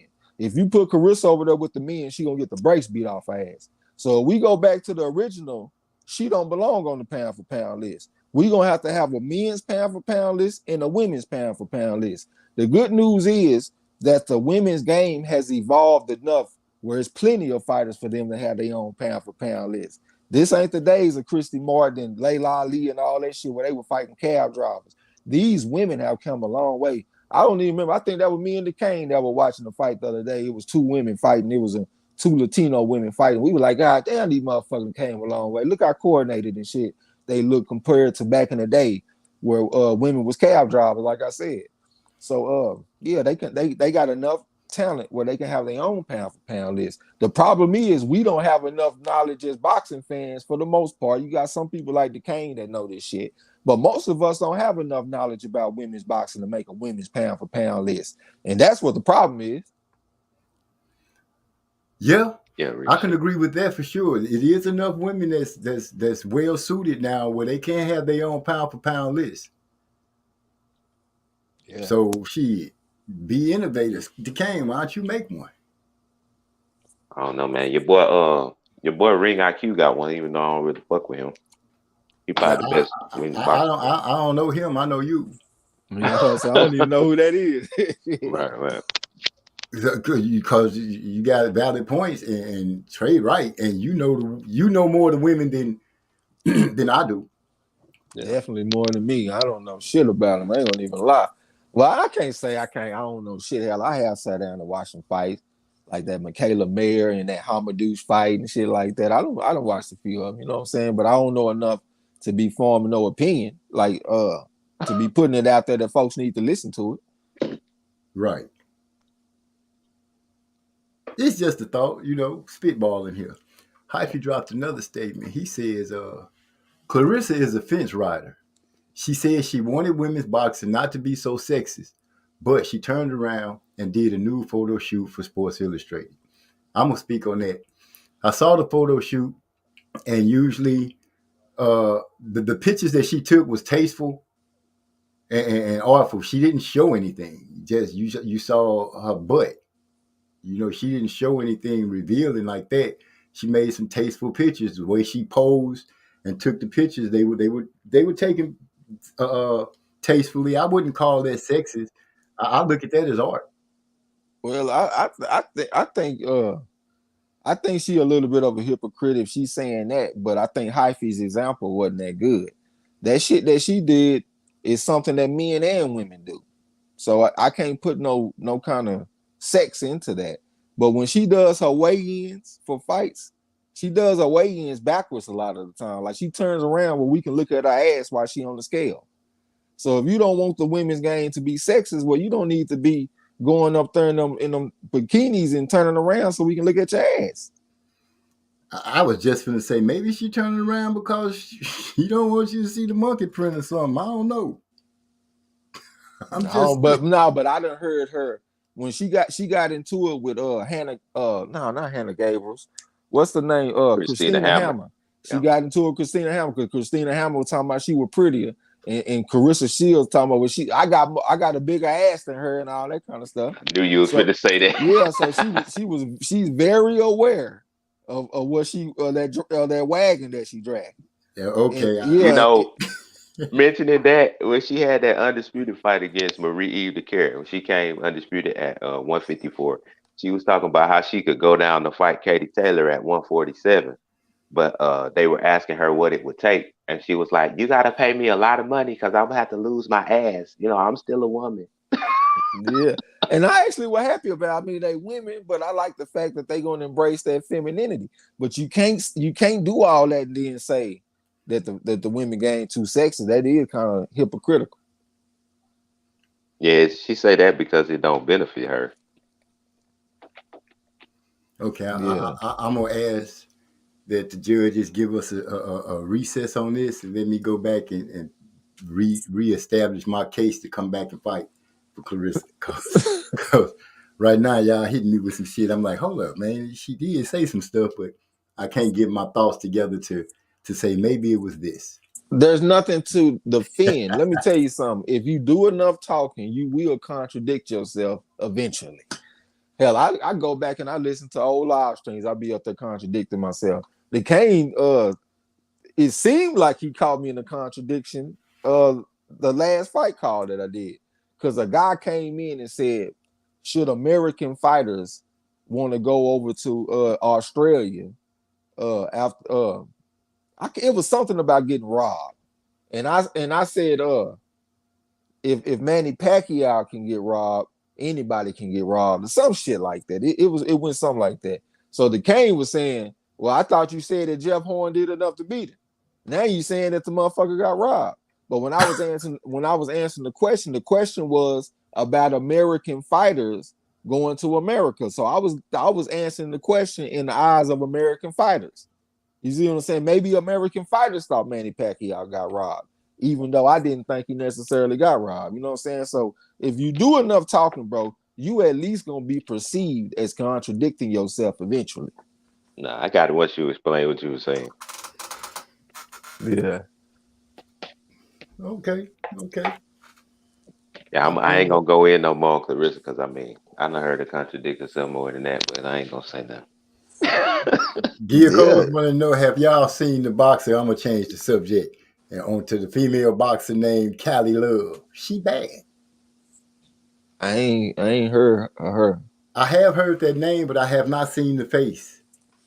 Wait, did I see her talk about that she was coming? She supposed to be fighting for something? She kind of thick. She got some muscles.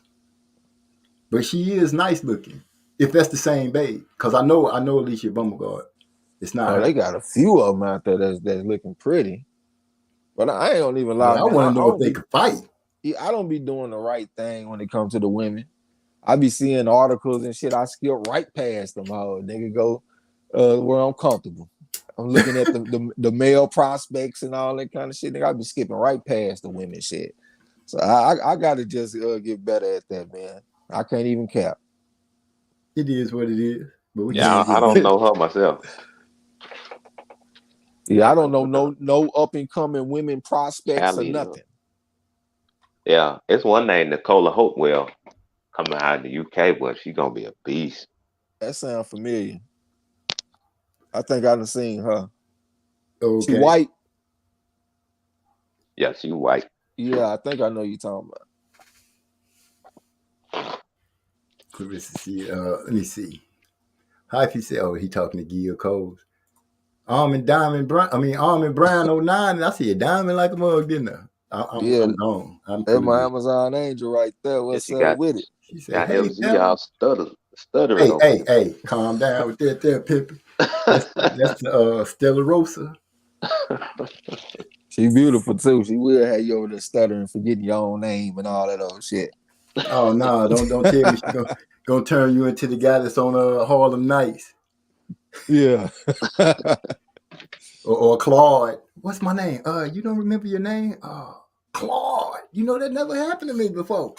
Yeah, I appreciate you coming through because I had told her that you be over here doing a live stream on Tuesdays. She said she'll come through and support you. So Oh, I she called us appreciate it. before. She called us before and came over. We was playing a little music and she came through and hollered at us.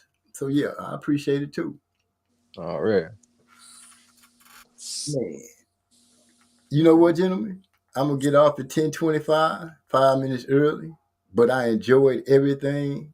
I'll be better next week because I'll have some rest and I'm gonna get some sleep. This week just was a hell of a hard week. And Decane, let me know when you get ready to do your live stream, man. I'm excited. I want to check it out because I just want to see how you're gonna come out and do what you do. What's up, man? I'm excited about it. I'm gonna hit you up, Trey. Not Hey, tonight. Not tonight, though. Yeah, a fight to look out for this weekend is Robeisi Ramirez versus Abraham Nova.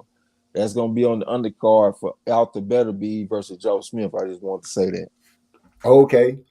And I'm riding with Better V. I got 20 on the corner. Gil Cole's gonna put in 2 super chats for me, $10 each. You don't have nothing bet, OG. That's on Gil Coles. That man will be paying at $20. And I appreciate my brother Gil Cole, but I don't think you in no danger. No, I don't think so either. You know, I'm betting 1,000 with Gil Coles right now. I guess I can't say that. The man got a puncher's chance. Yeah, okay. Yeah, you got a puncher's chance, but I just think it's a Cinderella story. I'm gonna just say yeah, okay. Yeah. But hey, man, I'm gonna go ahead and go first, man. I know you want to shut it down. I appreciate you letting me get on the panel like usual. Salute to everybody come through, support OG. Everybody in the chat. Salute to my boy Decane. He said he gonna go out, he gonna fight to the end. He gonna make noise to the end, goddamn me. I hope that he come back and catch this motherfucker Mark Jane Knowles on his Chan Ross, you know what I'm saying? Right. Yeah, y'all come through and check us out on Saturday. We're gonna be able to call the fights. We're gonna be on the Joe Smith fight. We're gonna be on the Abraham Nova fight, and we're gonna have a lot of fun. We didn't do nothing last weekend, so we're gonna have to make up for it this weekend. But much love to everybody, man. I ain't gonna talk you to death. Salute. Salute. Yeah, man. I fell asleep when I got home. That's why I came on late. Lately, I've been checking out them black codes and sharecropping. So I had mentioned sharecropping on Facebook. This white boy popped up talking about, well, white people were sharecroppers too, which is true, but they wasn't dealing with the black codes that was implemented after slavery. So check out the black codes, man. Real interesting shit. Stuff that black people couldn't do that everybody else could do. Shit like hold hands in public. You could only have a barbershop was the only kind of business you could have, which is very interesting because we still have barbershops today. It's like one of the staples in our community. But anyway, I ain't gonna hold y'all too long. Thanks for coming by the MZ spot. We always enjoy it, brother. Peace. Black codes, right? Yeah, black codes. All right, I'm gonna be on that. Well, I'm gonna go ahead and call it a night. I appreciate everybody coming through. As always, peace and blessings. Holla.